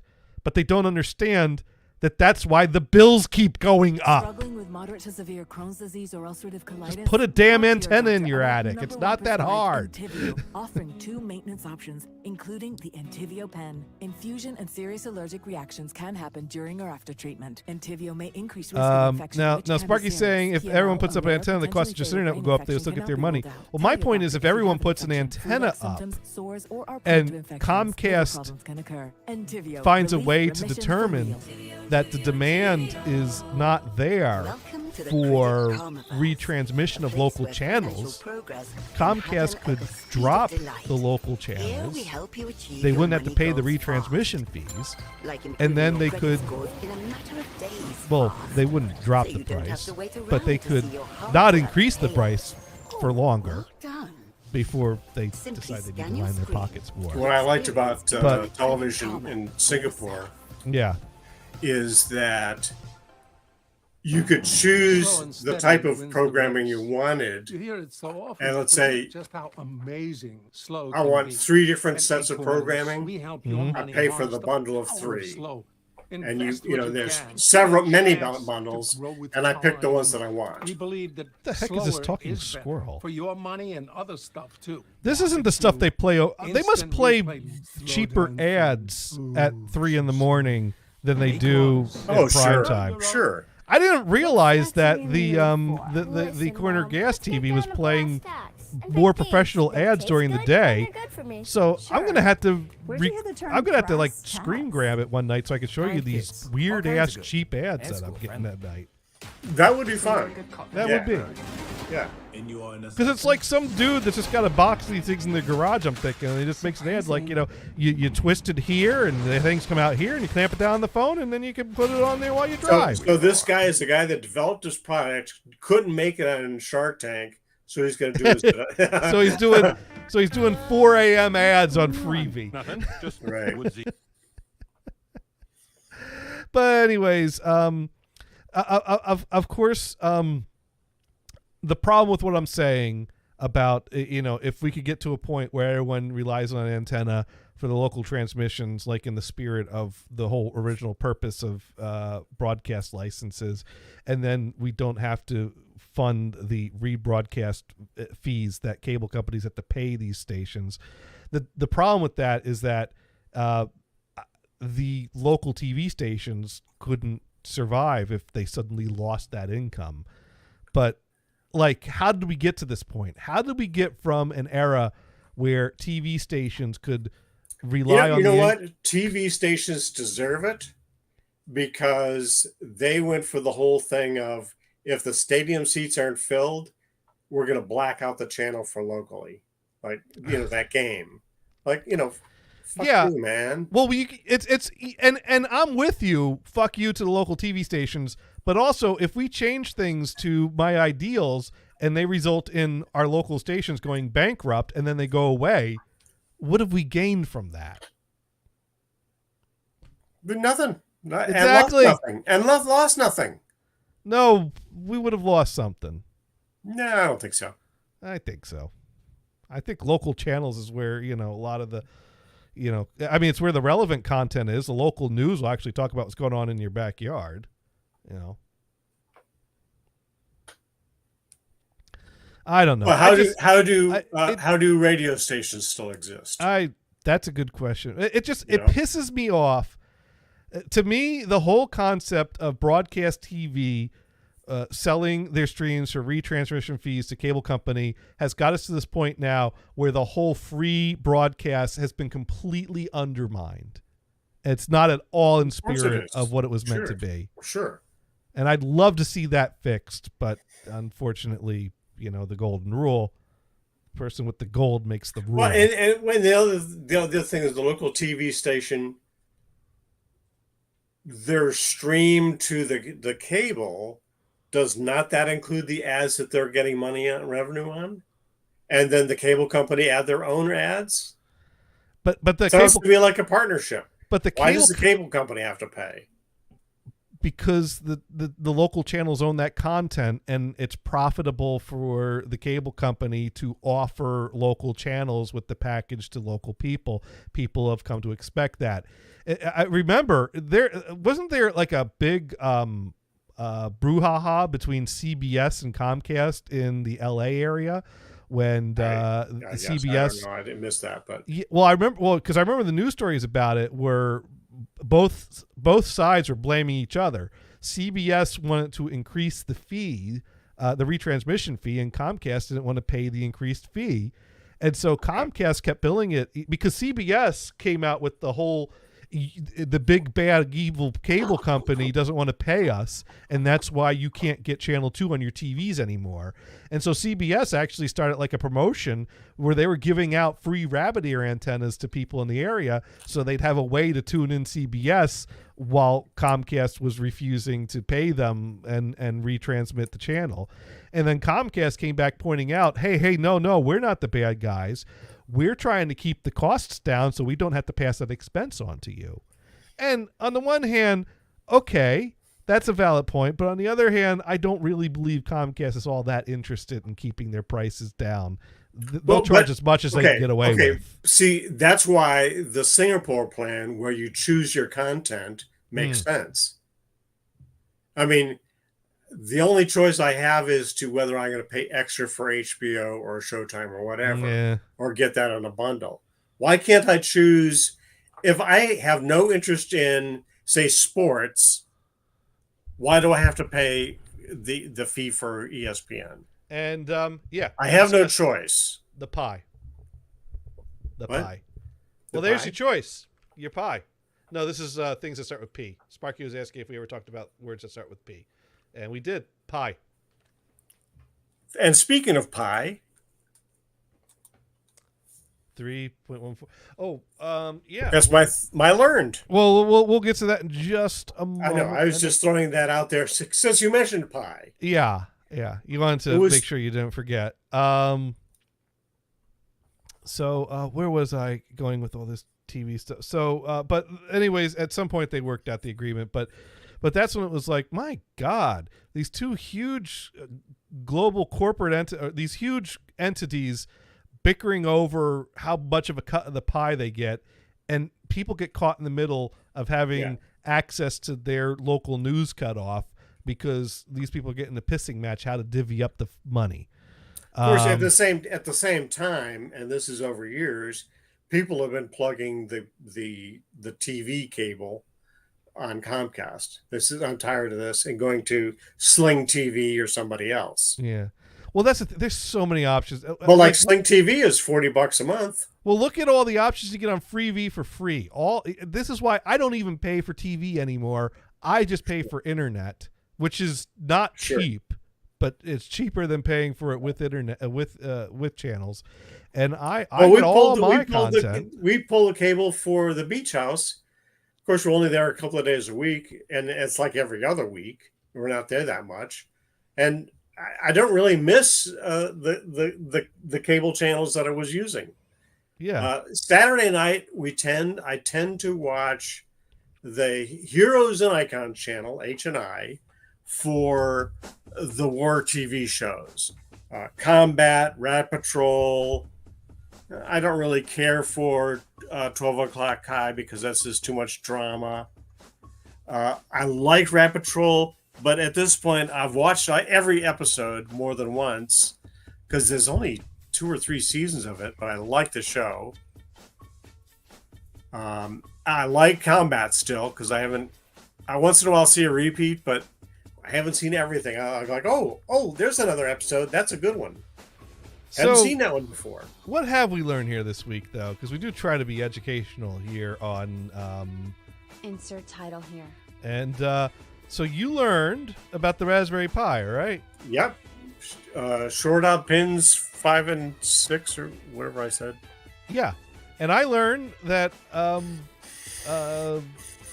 Chuckle Bump likes to stay up till 3 a.m. to listen to me, and I think she wants to see my ass. And Sparky really wants to hear me talk about politics. Just kidding. He does? Well, he pointed out that words was plural. And, we could stick around an extra hour if we want to really make the title accurate. Or we could wrap it up and find something to raid. Sparky killed cable TV also. I stream TV now. $20 a month for a shit ton of channels and local NBC, CBS, ABC also. There are lots of other options to stream different things and different packages of different sizes that work for people. In fact, I'm using... I kind of got stuck with this. I'm using Philo, Philo. And the reason why I signed up for Philo is because it includes in their lineup the Game Show Network and things like that, but it also includes MTV Classics. And I was like, oh, cool. $20 a month, and anytime I want to throw on old music videos, I can throw that channel on. Music videos are still available someplace? Wow. MTV Classics is the name of the channel. Not every cable package carries it, but it exists. But the main thing I did with Philo, though, is I set it up on my on Roku sticks at the Shore House at my dad and stepmom's Shore House, so that they have a way to watch TV there without maintaining a cable package there. And so now it's like, even though I don't really use it, I keep paying the $20 a month because I don't want to make their TV stop working. So you know, it's the least I could do for my dad for all the years that he's paid for my stuff. I mean, you get down there and you get content. He dropped how many thousands of dollars on my college education. The least I could do is throw a little 20 his way every month. So, and Chuckle, in the long run, you end up with the money anyway. Sparky wants us to wrap it up. I figured you would say that. Chuckle Bump learned that Sparky has now blocked her. And Sparky uses Unify, has all that you speak of, Johnny. Okay, it's another one out there too. There are similar things like that. The name of my is I think they raised the price to $25 a month, but they offer like they decided to change their package that it offered a different level of DVR service for $5 more a month, but they let people that were paying $20 a month to be grandfathered in the $20 a month. But if they wanted to get the extra DVR options that it had, you can choose to upgrade to $25 a month. I've left it at $20 a month. Basically, the DVR holds on to anything you DVR for like a number of weeks, and then it just disappears. But now they're offering longer DVR periods. Maybe it never expires, or I forget. So anyways, on that note, let's see who we can raid. Well, we could raid Ray Rachel or Velvet. We did Velvet 7 last week, and Dune is still very appreciative about that. Apparently, the timing of she was leaning over just as we raided, and it was quite a beautiful view, because she's a very talented dancer. We haven't raided Ray Rachel in a while. Sure. I'm not seeing. I like to get music. I like to at least alternate between the eye candy and the music performers, but I'm not seeing. Well, let's see. Who's that? I don't remember that one.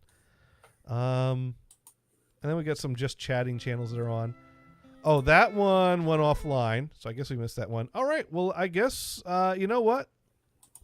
Let's go ahead and we're going to raid. Oh, I didn't even get to talk about the annoying thing. So, oh, no, I did talk about the annoying thing. Never mind. About how the Homestar Network tuner doesn't work on... Oh, yeah. Totally annoying. I'm like, how did I forget that? No, I didn't forget that. I forgot that I remembered that. You wanted to forget that. All right. Well, I'm pissed off that my audio is skipping, so I still can't do anything with this thing yet. But we'll be back next week with an update. Hopefully we'll have some more pies doing some more things then. Good night. We'll see ya. And we're rated. The raid is on. Oh, that was a fun show.